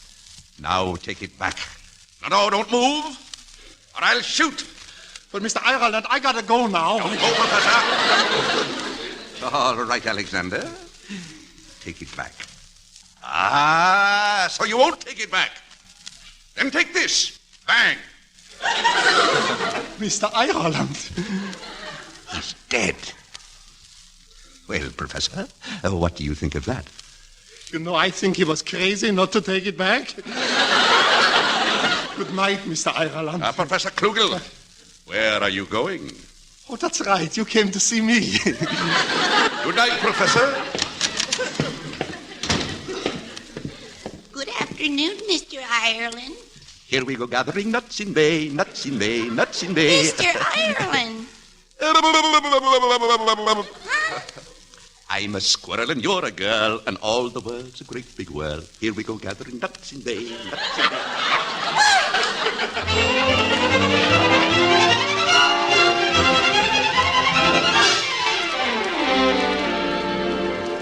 And so, Mrs. Ireland, in view of the evidence submitted by Mr. Ireland's counsel, this court feels that your husband's mental state is doubtful. I wish to investigate the case for a period of 30 days. Thank you, Your Honor. Susan. Why, you fraud. You're not crazy. You're crazy. I have only one statement to make. Yes? All right. If you want to be crazy, you can be good and crazy. Now, see here, Mrs. Ireland. Your Honor, isn't there such a thing as a lunacy commission to decide cases of this sort? Yes, you can ask for a ruling by the commission. It has the power to declare a person legally insane. Now, wait a minute. George. Lunacy, schmoonacy. What do you care, Steve? You've got your 30 days and you haven't got anything to fear from the commission. I haven't. Of course not. You're sane, aren't you? Right. Bring on the Lunacy Commission.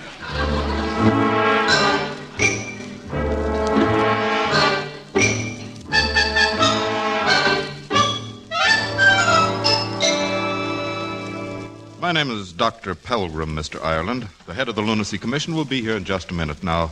In the meantime, would you mind answering a few questions? Well, you understand this is just a formality. I'm perfectly normal. Of course. Now, do you... No, I don't have bad dreams. I don't hear voices. I don't think I'm being followed. Anything else? Well, yes. I'd like... Oh, well, here's the chairman of the commission now. Well, how do you do, Doctor? Mr. Ireland.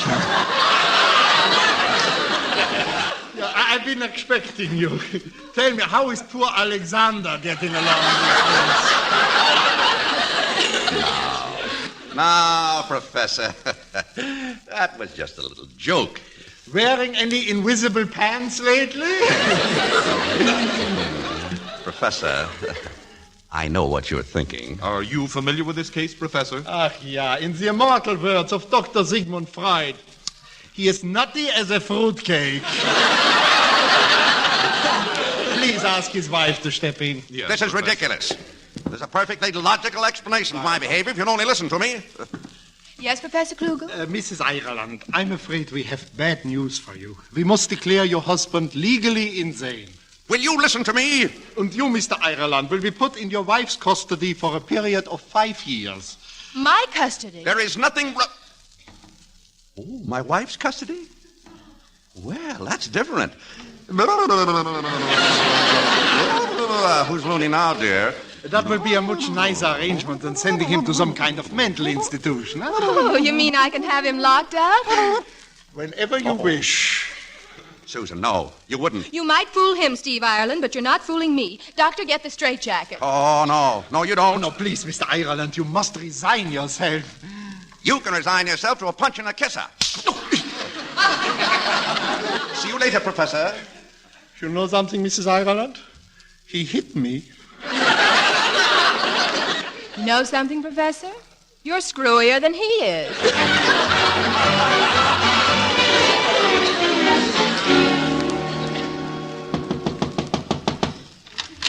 Steve, what in the world? Isabel, I want a word with you.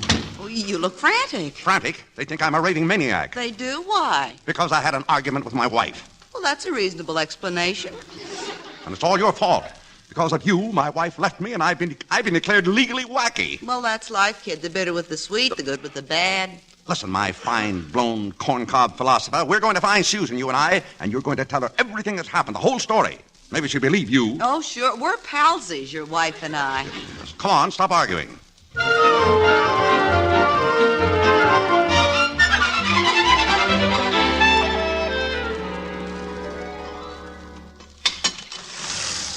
You know, Steve, I kind of hate to leave this elevator. It has so many touching memories. Isabel, stop babbling and come on. We got to find Susan. Well, we don't have far to look. Here she comes now. Hello, Stephen. I see you haven't wasted much time. Oh, Susan, you've come home. Oh, just to pick up the rest of my things. You needn't worry about your sudden attack of insanity any longer. I explained the whole thing to the professor, and our divorce is going through. Susan, Isabel and I have some explaining to do, haven't we, Isabel? You said a mouthful, Buster. If you kindly leave the elevator, I'd like to go up. I'm not leaving until you hear our side of the story. Very well. Listen, Mrs. Ireland, I admit that things look a bit sketchy, but Steve's been a model husband. There, see? It all happened because the elevator jammed. I've been riding this elevator for 4 years, and it's never jammed yet. Listen, lady, nobody's trying to steal your spouse. As a matter of fact, I wouldn't have him on a bet. You see, dear, she wouldn't have me on a... Oh, you wouldn't, huh? Well, as far as that goes, I'll have you know that Steve has some very fine qualities. Certainly I have. Oh, shut up. Well, you can have him, the jerk. He isn't either a jerk. Certainly not. Will you keep your big yap shut? The whole thing was perfectly innocent. The elevator jammed. That's impossible. These elevators never jam. They never jam. I suppose we're just stopping for a hamburger. This is the last laugh I've always dreamed about. Steve, Stephen, I was wrong. Is this proof enough? I'm so ashamed of myself. Darling, I love you. Please come home, huh? I should have known. And Isabel, I owe you an apology. Honest, Isabel, that's me. Steve, hurry up and kiss her. We're stopped because my shoe's wedged in the elevator door. Good, keep it there. What'd you say, dear? I said honesty's always the best policy. Stand by to be kissed. Oh, darling. You see there, the elevator's all right again, just like us. Well, it might be all right with you, but my shoe just fell down the elevator shaft. Her shoe? Stephen, how did that... Shh. Don't ask questions, dear. Just trust your husband. Oh, brother.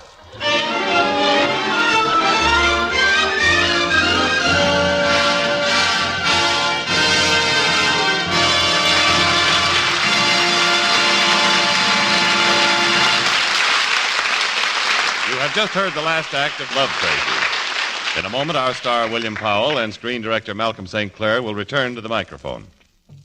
If you were to win one of those radio contests where the prize is a trip to Hollywood with a chance to visit the studios and the homes of movie stars, well, you'd get the surprise of your life. You'd find that most of the picture people, even the glamorous stars, lead modest, simple lives, just like you and me. On these hot summer weekends, for instance, the chances are you'd find them out in the backyard under a shady tree with their neighbors and friends, playing gin rummy or just chatting over bottles of cold Pabst Blue Ribbon beer. Everything in perfect taste. Blue Ribbon taste. And it's that Blue Ribbon taste that makes this internationally famous beer so popular, not only here in Hollywood, but all over America. Yes, you hear it everywhere. In North Carolina's picturesque mountain resorts, in Los Angeles' popular eating places, in Wyoming's famous national parks. Pabst Blue Ribbon, finest beer served anywhere. Your taste will tell you why.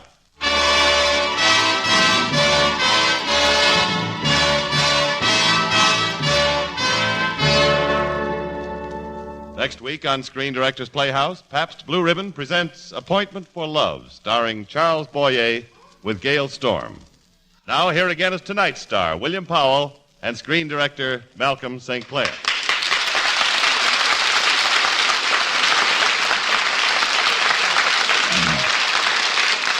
Well, so much for Love Crazy, Mal. Now we've got some talking to do. You know, I think it's been about 20 years since we made the Canary murder case together. That was just about our first venture into talking pictures. And, brother, I was scared stiff. Afraid of those microphones? Sure, it was okay for you with all your stage experience, but I've never worked with anything but cameras. But the way you used those cameras made motion picture history, Mal. I know that even back in 1929, having Malcolm St. Clair in the director's chair was one of the greatest privileges an actor could receive. Well, thanks, Bill. Thanks very much.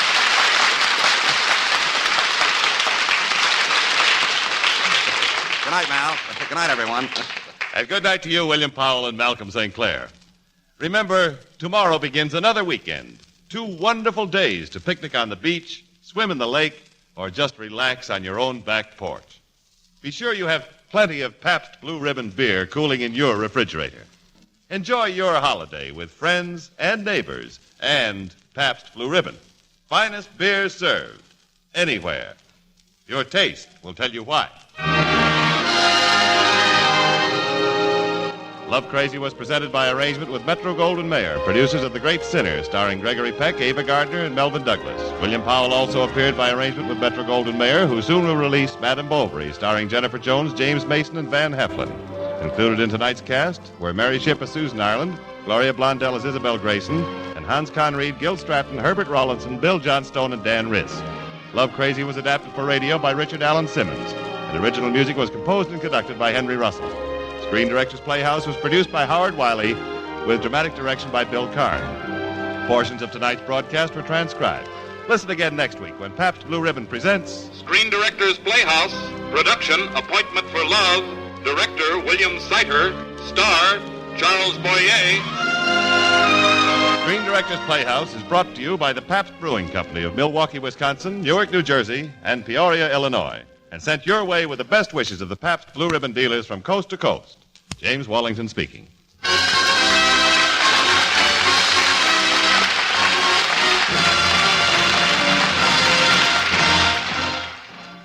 76 years ago, August 19th, 1949, Screen Directors Playhouse here on Classic Radio Theater with Wyatt Cox. Visit our webpage at classicradio.stream. Up next, Willard Waterman as the Great Gildersleeve.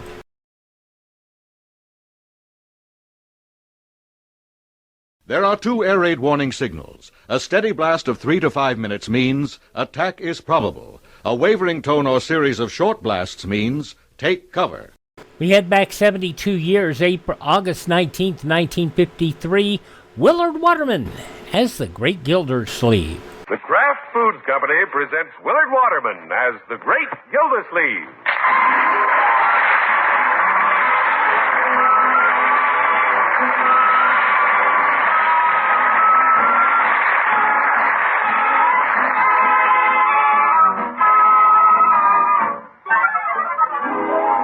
Gildersleeve is brought to you, transcribed by the Kraft Foods Company. 20 years ago, the Kraft Foods Company introduced a wonderful new salad dressing, a superbly smooth, delicious-tasting salad dressing called Miracle Whip. Miracle Whip was so remarkably good that it soon became the most popular salad dressing ever created. Now Miracle Whip outsells the next 20 leading brands of salad dressing combined, and good cooks everywhere depend on it to make their salads better tasting.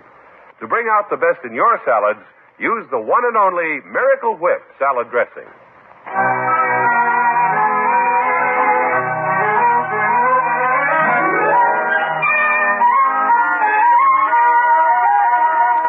It's after dinner at the Great Gildersleeve's house, and the evening paper has been divided between the water commissioner and his nephew. Leroy has the sports section and the comics, and the great man has the financial section, which carries the crossword puzzle on the back.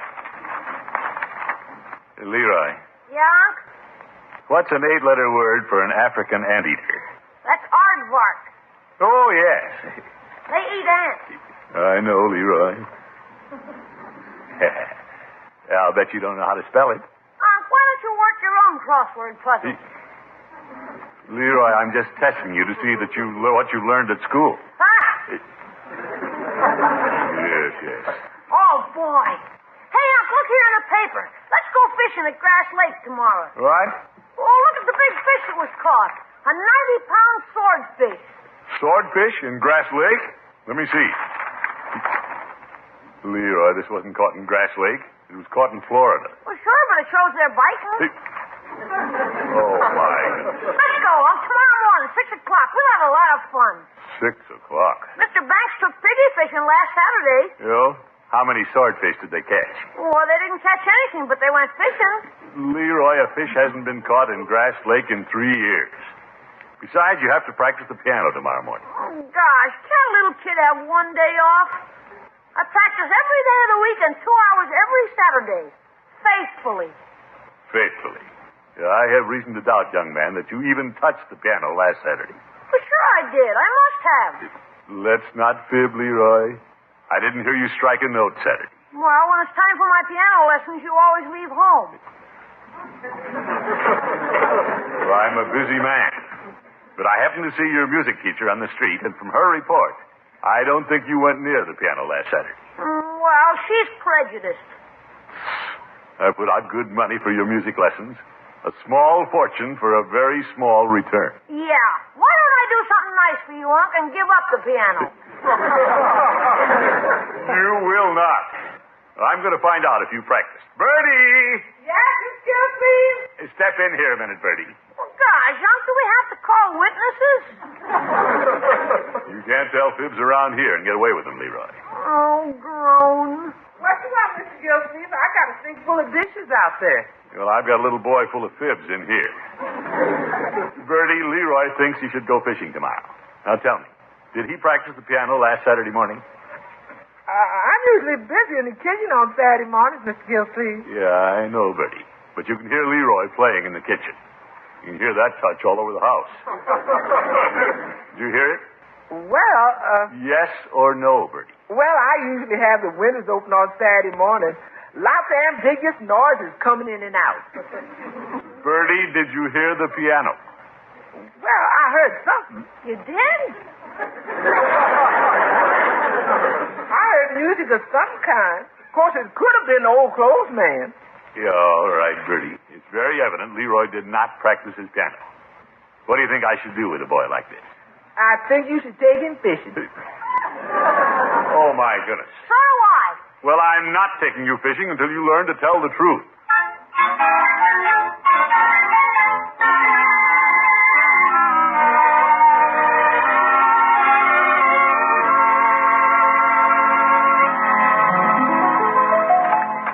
Well, hello, Judge Hooker. Good evening, Bertie. Come in. Thank you. Oh, hello, Leroy. Hi. What's the matter with Leroy? He's in the doghouse tonight. Oh? That poor little boy. He does look unusually subdued for Leroy. Is the Lord of the Manor in? He went upstairs to shave. He should be down any minute. I thought Gildy and I might have a game of checkers tonight. He has a date, Judge. Oh? Yes, sir. He's going out on the town while Leroy stays in the doghouse. Yeah. Poor little boy. Well, perhaps I can change his mind. Oh, so it's you, Judge. Yeah. I thought we might have a fast game of checkers. Whenever I play you, it's a fast one.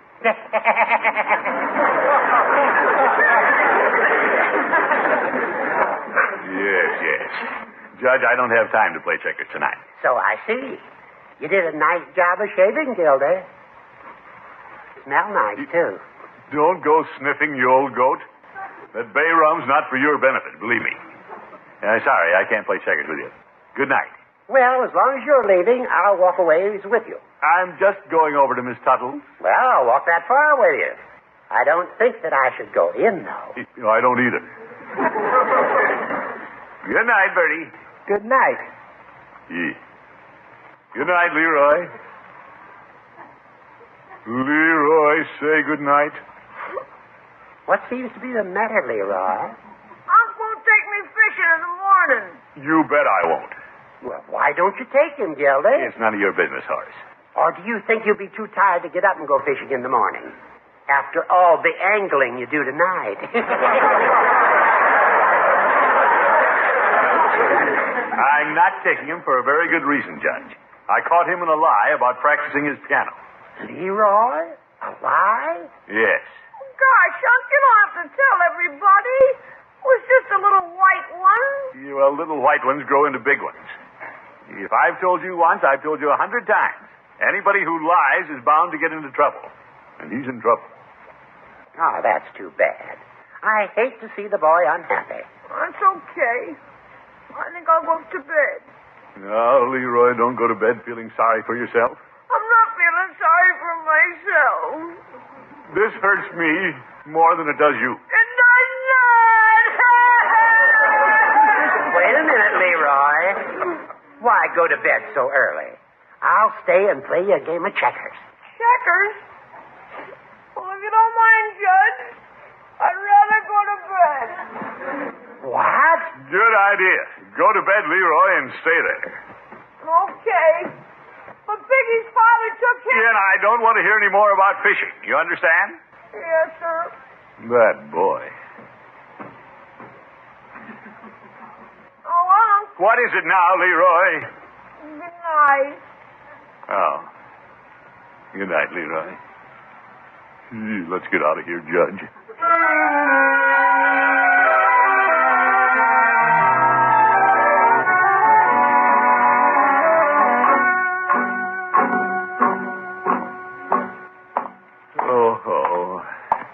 First time I ever left a girl's house at 8:30 in the evening.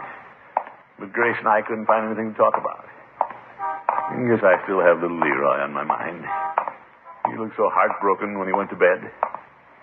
Well, Peavy's still open. Maybe he'll cheer me up. Hello, Peavy. Yeah, hello, Mr. Gildersleeve. What can I do for you this evening? You can give me a cup of coffee, Peavy. Okay, well. Black. Okay, well. Thank you. Now you can pour me another cup. Another one. That's what I said. Okay, well. Sometimes I don't know which holds the most, you or your reservoir. Well, I feel like downing a lot of coffee tonight. You're a little owlish tonight, Mr. Gildersleeve. Yeah. Girlfriend send you home at curfew? I left of my own accord, Peavy. That isn't like you. Now, Peavy, don't you start picking on me. I've already been raked over the coals by the judge and Bertie. You don't say. I came in here hoping you'd cheer me up. Well, so long as you keep buying coffee, I'll do my best. Let's see now. Here's a new songbook I picked up for us jolly boys. Oh? Yeah, I got it at the dime store. Cost a quarter. Well, there's nothing like singing to take your mind off something. That's what I say.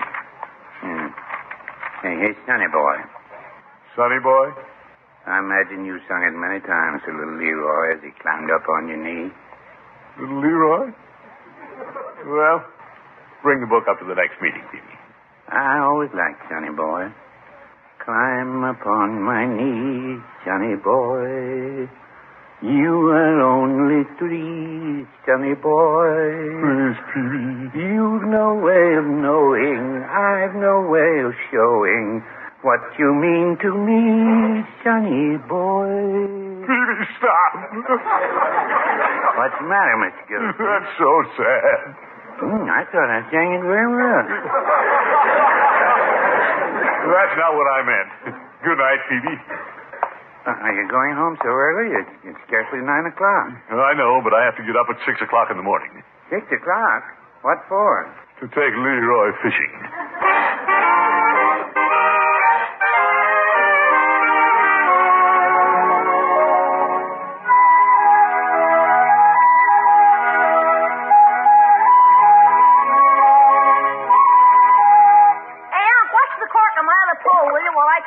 Again. You do the fishing, Leroy, and don't rock the boat while I'm reading. Huh? What are you reading? This paper that Bertie wrapped our lunch in. She would wrap it in the wanted section. Too bad, Unc. Yeah, I don't know. Here's a place where we can buy fish, and it's on the way home. Let's go, Leroy. But, Let's go. We've been out here 3 hours, and nothing's happened. But you know how fish are, Unc. They travel in schools. They'll be by pretty soon. Yes, yes. My neck's getting sunburned. Let's go home. Aw, why don't you turn around in the boat? I did that when my nose turned red. Now, let's pull up anchor. Everybody else has left the lake. Just one more hour, Unc. No, Leroy. Well, see, there's a boat still on the lake, a motorboat. Yeah, probably out joyriding. No, aren't any girls in the boat. It could be the game warden. Oh, heck, we haven't any fish to show him. Well, I hope he stops. Maybe he can convince you there aren't any fish in this lake. Yeah, it's the warden, all right. They always make a lot of noise around fishing.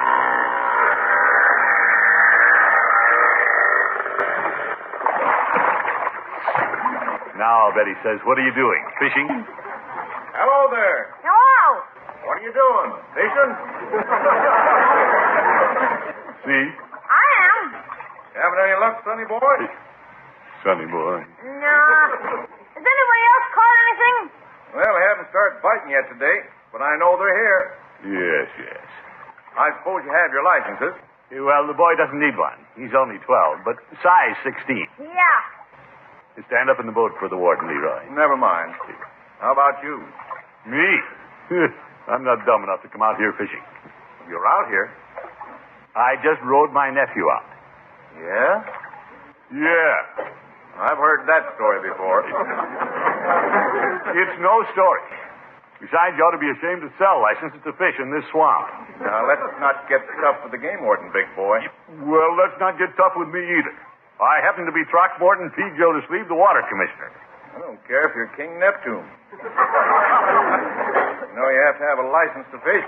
I'm not fishing. There's nothing I like better than to slap a fine on guys who get tough with the game warden. And there's nothing I like better than to turn off the water of guys who get tough with the water commissioner. Where do you live? I have my own well. Oh. Just don't let me catch you fishing. I'm not fishing. I've heard that story before.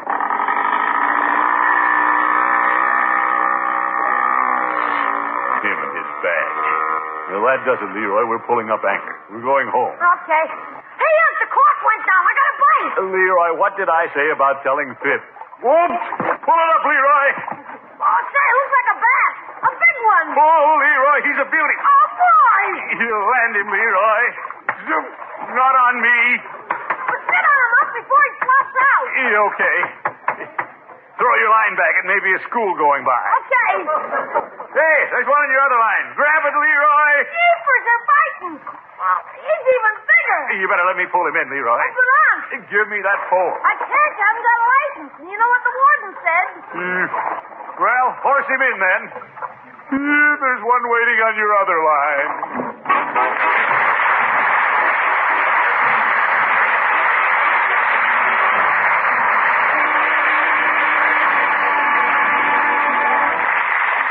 The Great Gildersleeve will be back in just a minute. Here's something to remember if you want to make really delicious salads. No matter how fine the quality of the fruit or vegetables or seafood or meat you use, no matter how much care you take in preparing them, If the salad dressing you use isn't as good as it should be, then your salad just can't be at its best. So be discriminating in your choice of salad dressing. Use the best-tasting salad dressing you can buy. Use Miracle Whip. Miracle Whip has a flavor millions of good cooks all over the country call just right. It's a flavor that's lively, teasing, peppy.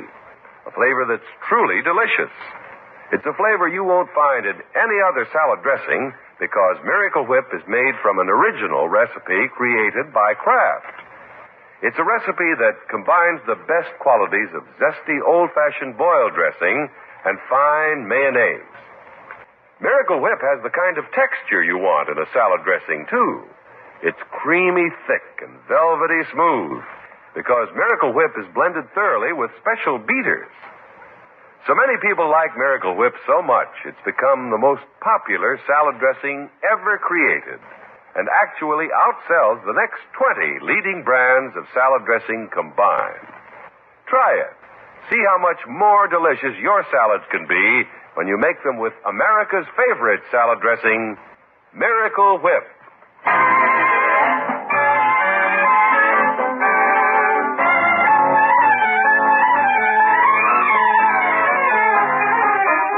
Well, let's get back to things in Summerfield.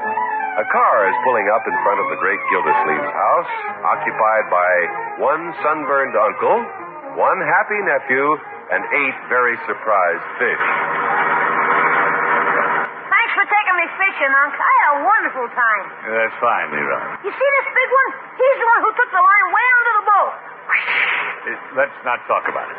Let's just forget the whole thing. Boy, 8 great big bass, and I caught every one of them. Let's not gloat, Leroy. Oh. Well, I'm sorry you didn't have a license, Unc. Well, that's all right. I was just along for the ride. Let's get out, Leroy, and take your fish with you. But you didn't catch any. You can have them. What? So long, Unc. Leroy, you come back here and clean these fish. But gosh, Unc, I have to go and practice the piano. After you were so nice to take me fishing, I wouldn't think of skipping my piano lesson. Leroy. And I'll practice 2 full hours, just like you said. Oh, see. I can't clean fish. Can't stand the way they look at me with those big brown eyes. Oh, Bertie! You call me Miss Gildersleeve? Yes, Bertie. I thought you called me. Bertie, look what I have here.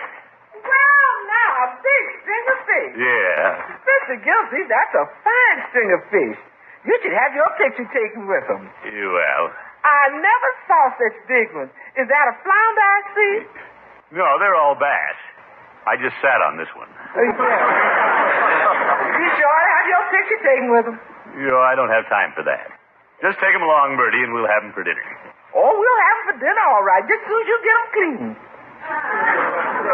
But, Bertie, Leroy and I caught the fish. Now it's up to somebody else. This calls for a little cooperation. Well, you can count on Bertie to cooperate. There ain't nobody can cook fish any better than Bertie can, anytime you get them clean. Yeah, I know, Bertie, but... That's one thing I say for me. Nobody can cook fish any better than Bertie, anytime you get them clean. Bertie, that's not cooperating. Mr. Gildersleeve, when I cook steak, I don't dress no steer. You know who takes care of that? Somebody way back in Kansas City. They don't look to Bertie. Bertie, I can't take these fish to Kansas City. They've got to be... That's right. They got to be clean before they cook. And I stand ready to cook them just any time you get them clean.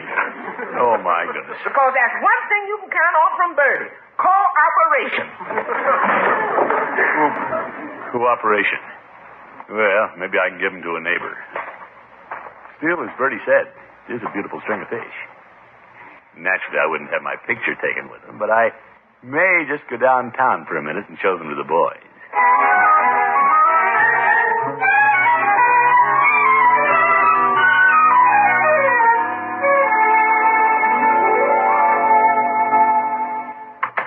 Hello, Floyd. How's business? Well, I can't kick, Commish. How about a haircut today? No, thanks. What do you think of these? Hey, bass. They're beauts. Yeah, quite a string. Catch all those yourself? Well, true sportsman doesn't like to gloat. But who do you suppose caught them? Gosh, why didn't you ask me to go? Well, I took the boy along. You took the kid out? That's great stuff, Commish. Did he catch any? Oh, yes. How many? Well, as a matter of fact, he caught exactly this many. Well, I'll be darned. I didn't know they were biting. Yeah, you've got to know how to catch them, Floyd. Look at this big one. Yeah. Look, I don't want to rush you out of the shop, Commish, but you got to take them home now? Well, I had them home, but nobody was very interested in them. It wasn't. Hey, I got an idea.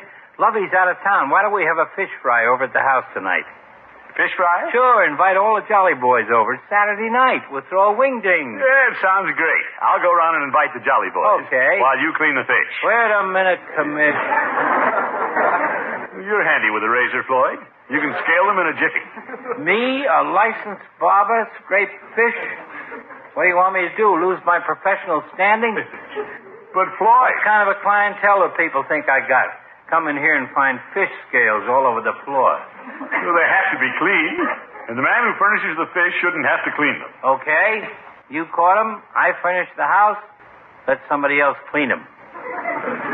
How about the peeve? Peavy? Yeah, he's got the equipment there at the soda fountain. I bet he could clean them between customers. I don't know if Peavy will go for that, Floyd. Oh, you can convince him, Commish. Come on, I'll show you and the fish out the door.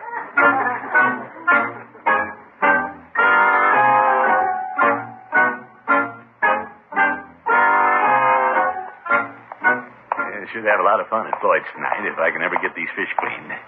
You better keep them behind my back until I find out how Peavy feels about such things. Hello, Peavy. Oh, hello, Mr. Gildersleeve. Beautiful day. Think so? Yeah, it's been beautiful all day. Okay. You bet. Air's warm, birds have been singing, fish have been biting. I've been too busy to notice. What can I do for you, Mr. Gildersleeve? Well, nothing. Peavy, you know I went out to Grass Lake this morning. Any luck? Any luck? Peavy, take a look at these. Yeah. You ever see a more beautiful string of fish? Never in my drugstore. You got all those, Mr. Gildersleeve? Did I catch them? Well, here they are. My. Yeah, the Jolly Boys are going to have a big fish fry tonight. I'm furnishing the fish, and Floyd's furnishing the house. I guess you'd like to come. Yes, I would. Great. Then I imagine you'd like to cooperate with us and clean the fish. Well, no, I wouldn't say that. I'll tell you what I will do, though. I'll furnish the coke. Who's going to clean the fish, Peavy? Have you tried Chief Gates down at the jail? He's a nice, amiable, jolly boy, the chief. Say, he mind cleaning. He probably has an empty cell you can use. I don't imagine the prisoners are in any position to object. Yeah, good idea, Peavy. Bring the cokes, and we'll see you at Floyd's tonight. Very well, Mr. Gildersleeve. I wouldn't be surprised if Leroy caught those fish.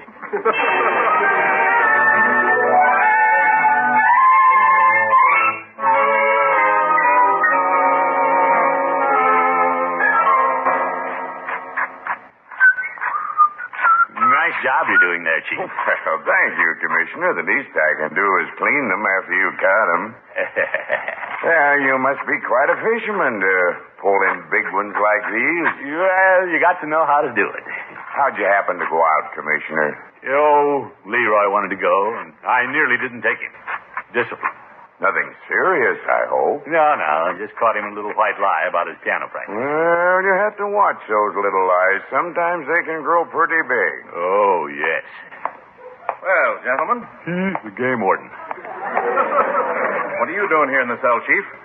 Cleaning fish. How are you, George? Fine. Just came in to report a few game law violations. Well, hello, Water Commissioner. Hello, Mr. Warden. Hey, that's a beautiful string of bass you caught there, Chief. Well, I'd like to say I caught them, but that wouldn't be the honest thing to say. Mr. Gildersleeve here caught them. Gildersleeve? Mm-hmm. Oh. I'd love to catch up with a guy who gets tough with the Game Warden. The idea.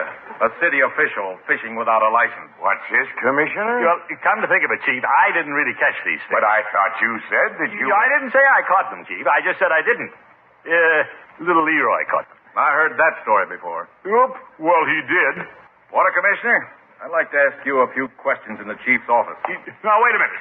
Chief, you believe me? Mr. Gildersleeve, do you realize what an embarrassing position you've placed me in? But the chief of police cleaning illegal fish. But they're not illegal. I wasn't even fishing.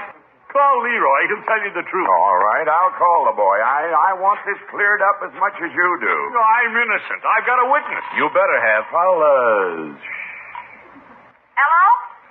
Leroy, this is Mr. Gates. Oh, hi, Chief. There seems to be a little discussion about who caught those beautiful fish. Yeah? At first, your uncle led me to believe that he caught them. He did? Now then, who really caught them? Well, Unc caught them. Oh! Give me that phone. He knows better than... Leroy, you caught those fish and you know it. Well, sure, Unc, but if you want to tell a little white lie for the fellas downtown, that's okay with me. Leroy!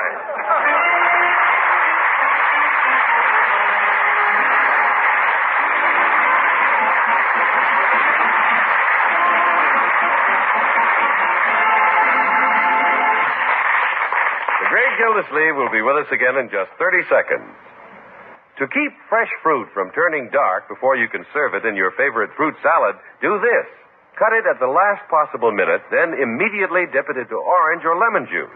That will help make your fruit salad attractive. And to make sure that salad tastes as good as it looks, make it with Miracle Whip salad dressing. Miracle Whip has a wonderful peppy flavor, a special flavor that belongs to Miracle Whip alone. Try it. Enjoy better-tasting salads with the one and only Miracle Whip salad dressing.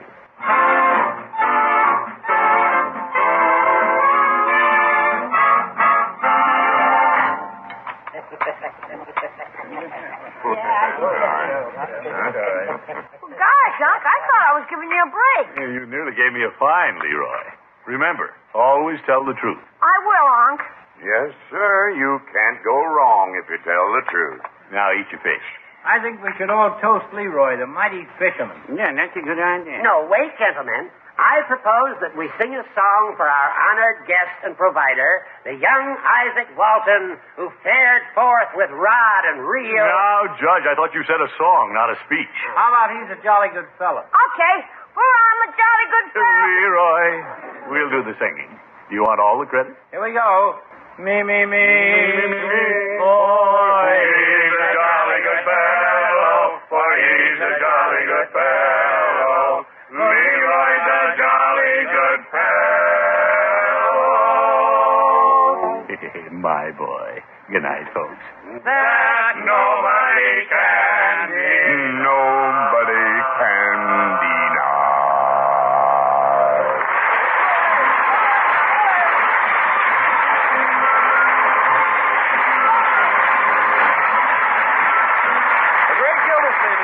Willard Waterman. The show is written by John Elliott, Andy White, Paul West, and is transcribed.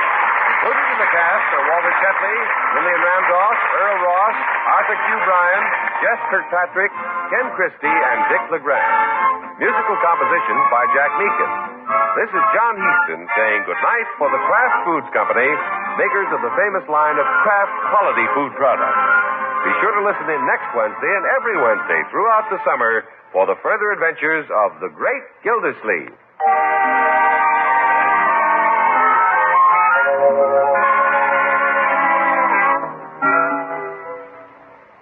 Sandwich lovers, here's how to make some of the most delicious sandwiches you've ever tasted.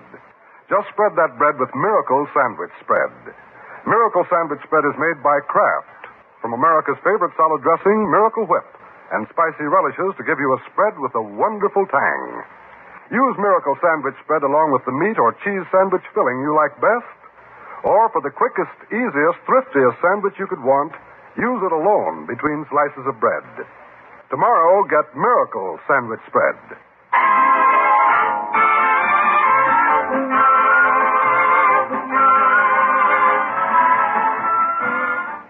72 years ago, August 19th, 1953, The Great Gildersleeve on Classic Radio Theater with Wyatt Cox. We'll head down to Pine Ridge and see what's going on with the baby and Mom and Abner next.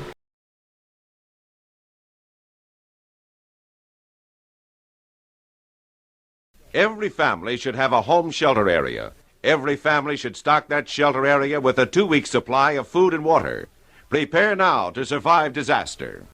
All right, let's go back 83 years and check in with Lum and Abner and see what's going on with the baby. This episode from August 19th, 1942. The makers of Alka-Seltzer bring you Lum and Abner.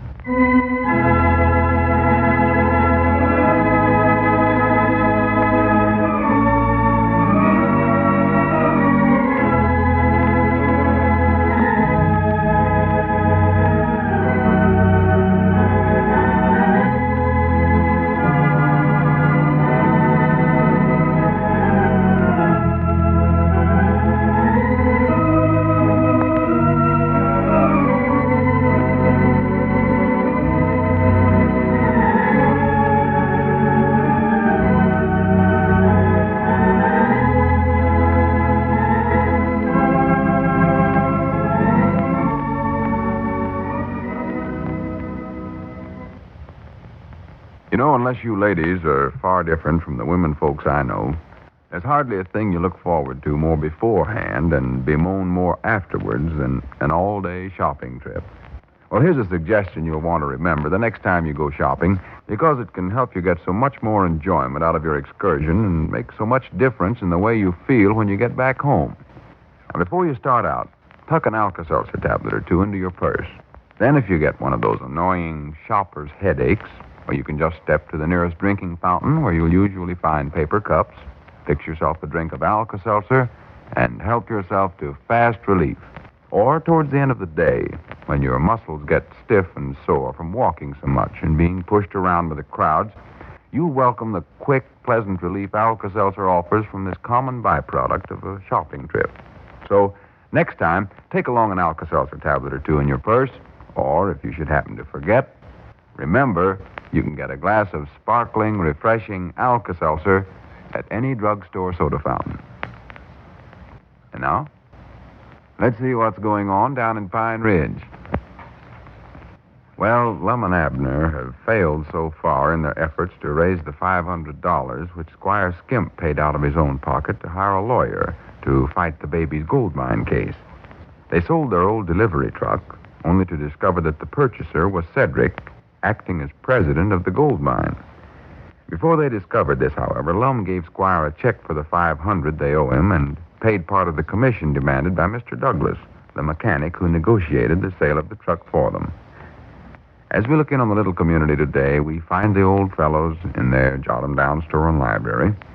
Lum is talking on the telephone. Listen.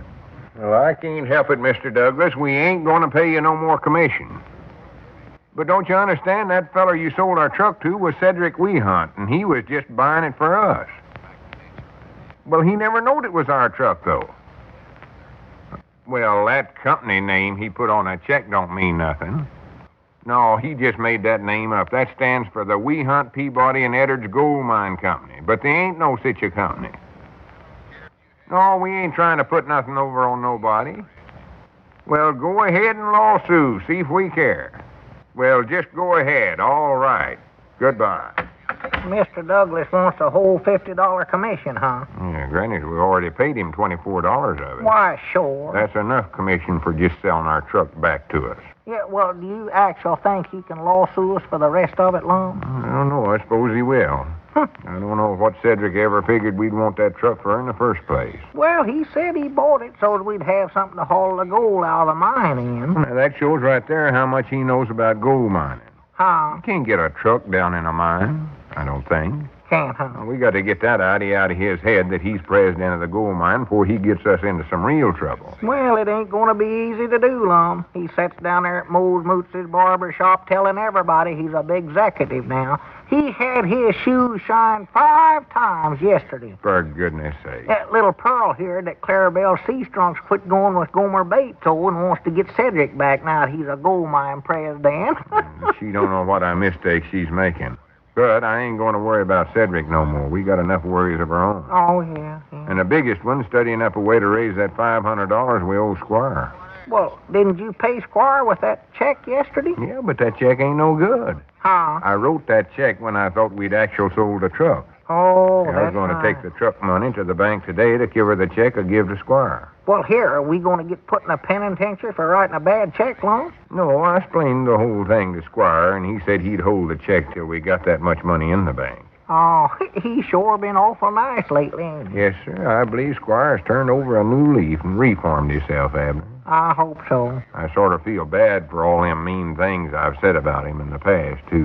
Yeah, of course, old I still think he's just anxious to see the baby get the gold mine back so that he can sell him a big insurance policy. Well, that's more likely got a little to do with it, yeah, but you can't blame Squire. That's his business, insurance and real estate. Yeah, but I believe he figures he can get part of that gold mine, too. Get to be treasury of it or something like that. Well, he deserves something out of this. All the trouble he's went to. Put out his own money to hire that lawyer, Mr. Blair, and everything. Yeah. Has he heard any more from Mr. Blair yet? Well, he hadn't this morning, but that was before the mail act had got here. What, huh? Yeah, Mr. Blair's been on the case for a couple of days now, though, so we ought to be getting a hearing from him pretty soon. Yeah, or two. Looks fine. Well, we better consultate on how to raise some money.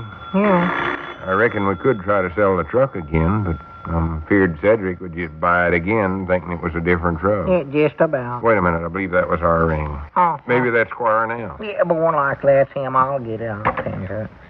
Hello, jot 'em down store and library. Abner Peabody doing the talking. Who? Oh, no, Cedric ain't here right now. Who's this talking? Oh, hey, well, I'll have him call you, Clarabelle, if he comes in. Yeah, goodbye. Clarabelle, she's strung from. Yeah, appears like she's sure enough trying to get Cedric back again.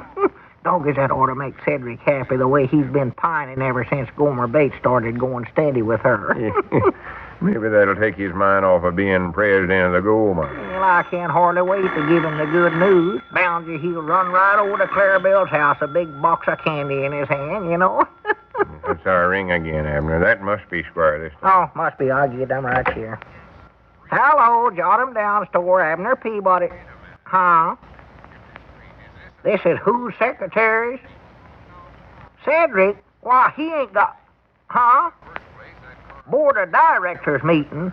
Well, now, just a minute here. We ain't got time... hello? Hello? Hello? Hung up, I reckon. For goodness sake, who was that? Why, it sounded like one of them little Abernathy boys. Clarence, I believe it was. He claims he's Cedric's secretaries. Secretary? That's what he said. And is that outcaps anything he's done yet? Hiring a secretary. And he says we're supposed to come to a board of directors meeting tonight, Lum. Where? Yeah. What are we supposed to do that for? He never said, just said them was President Weehunt's orders. Swan to goodness. He ain't the exasperatingest one human being I ever knowed. I don't know who is. Wait a minute, there comes Squire. Huh? Oh. Well, howdy, Lum. How are you, Abner? Yeah, howdy, Squire. Fine, Squire. Come on back. Yeah, we sort of been expecting to hear from you this morning, Squire. Yes, well, I've got some good news for you, too, Lum. Good. B.W. sent me his first report today. Who did? B.W., that's your attorney, Mr. Blair. Oh, yeah. But now, before I go into that, Lum, there's another little matter I'd like to mention. I don't know how it happened, but that $500 check that you gave me got mixed up with my other checks and was sent through to the bank. Oh, my goodness. Well, now, don't worry, Lum.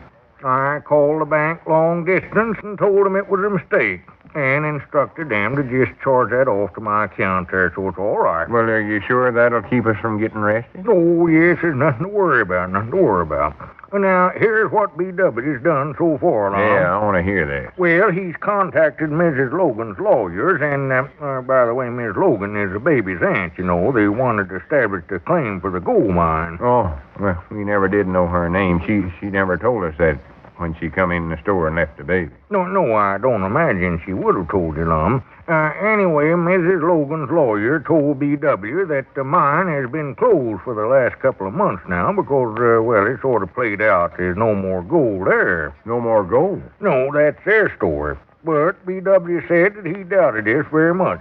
And he thinks it's just an attempt to prevent anyone else from being interested in the mine. Sounds reasonable, too. Yeah. Now, he said that he was almost certain this was the case because they refused him permission to send an engineer into the mine and examine it. Granny's, that practical proves it right there, Yes, it does. It does to me, Lum. So, now, here's what B.W. proposes. He wants to sneak a couple of experts into that mine and have them make some extensive tests to determine just how valuable mine is. Yeah.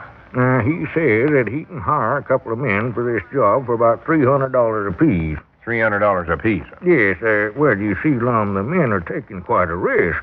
They're actually trespassing, and they're liable to get caught.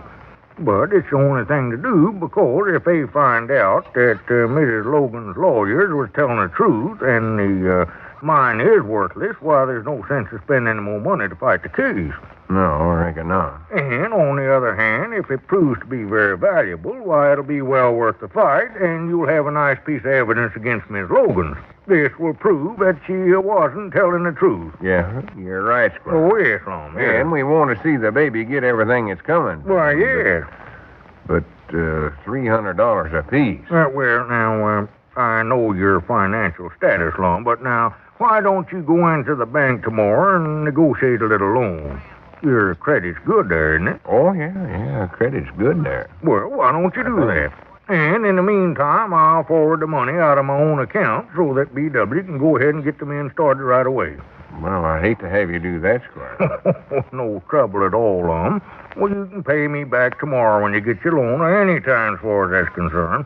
Well, I've got to be running along. I've been neglecting my own business here lately, helping you fellas. Well, I'll see you tomorrow, and so long. Yeah, so long, Squire, and much obliged for coming over. Oh, not at all, not at all. Granny, this thing's starting to run into money, Abner. Yeah. If it was for anybody else besides the baby, I wouldn't do it, neither. No. Of course, I believe we're doing the right thing, old Lum. Finding out whether the mine's got any more gold in it or not. For if it ain't got no gold, it ain't no use to hire a lawyer and all that kind of... Wonderful world. Oh, howdy, Cedric. Say, Cedric, Clarabelle wants you to call her. You fellers get my message about the board of directors meeting I'm holding to... Huh? Clarabelle wants me. Yeah, she called up here just a little while ago. I think she wants to make up with you, Cedric. Make up with me? Oh, Lord, me don't. You mean she ain't going with Gomer Bates no more? I don't much believe she is, Cedric. I've been waiting for this day for a long time. Boy. I figured you had. Say, would you fellers mind if I use your telephone? Why, no. Go right ahead, Cedric. Proud to have you use it. I reckon this'll sort of postpone that directors meeting tonight, won't it, Cedric? Yes, Mom, I reckon so. You fellers won't mind, will you? Oh, of course not, Cedric. I'm proud to see you and Clarabelle make up. Yes, sir. Well, that Gomer's been with Clarabelle every single evening for I don't know how long. I know it. I've just been waiting for this chance. Oh, hello? Hello, is that you, Gomer? Gomer? Well, listen, Gomer, is it so you ain't going with Clarabelle no more? Careful what you say now, Cedric. Don't get mad. You ain't, huh? Well, if you ain't going over there, well, then how about me and you going fishing tonight? Yeah. All right, Gomer. Well, Cedric hardly did right by Clarabelle that time, did he? And what about you folks? Do you, for example, always do right by your stomach? By that I mean now and then most of us are tempted to eat not wisely but too well. Then we sometimes pay for our indiscretion with a touch of acid indigestion. Well, that's the time it's smart to remember the fast, twofold relief Alka-Seltzer offers for minor stomach upsets. You see, Alka-Seltzer not only neutralizes excess gastric acidity, it also helps relieve that full, stuffy feeling as well. Try it, won't you? Whenever too much to eat or drink or some favorite forbidden food causes you the discomfort of acid indigestion, sour upset stomach, occasional distress after meals, or heartburn, you can get modern, effervescent Alka-Seltzer at all drugstores, by the package or by the glass at the soda fountain.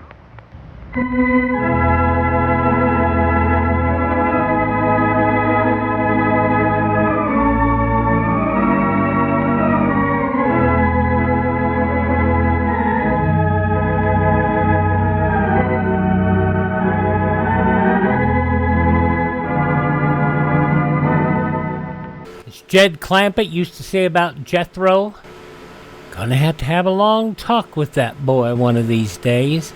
83 years ago, August 19th, 1942, Lum and Abner here on Classic Radio Theater with Wyatt Cox. Have a great Tuesday. Our Wednesday edition will include Dick Calmer as Boston Blackie, the Whistler from 1945, Paul Frees as the Green Llama, Ilona Massey in Top Secret, and The Church Without a Cross, and an episode of Lum and Abner. That's all coming up here on Classic Radio Theater. See you tomorrow. I'm Wyatt Cox.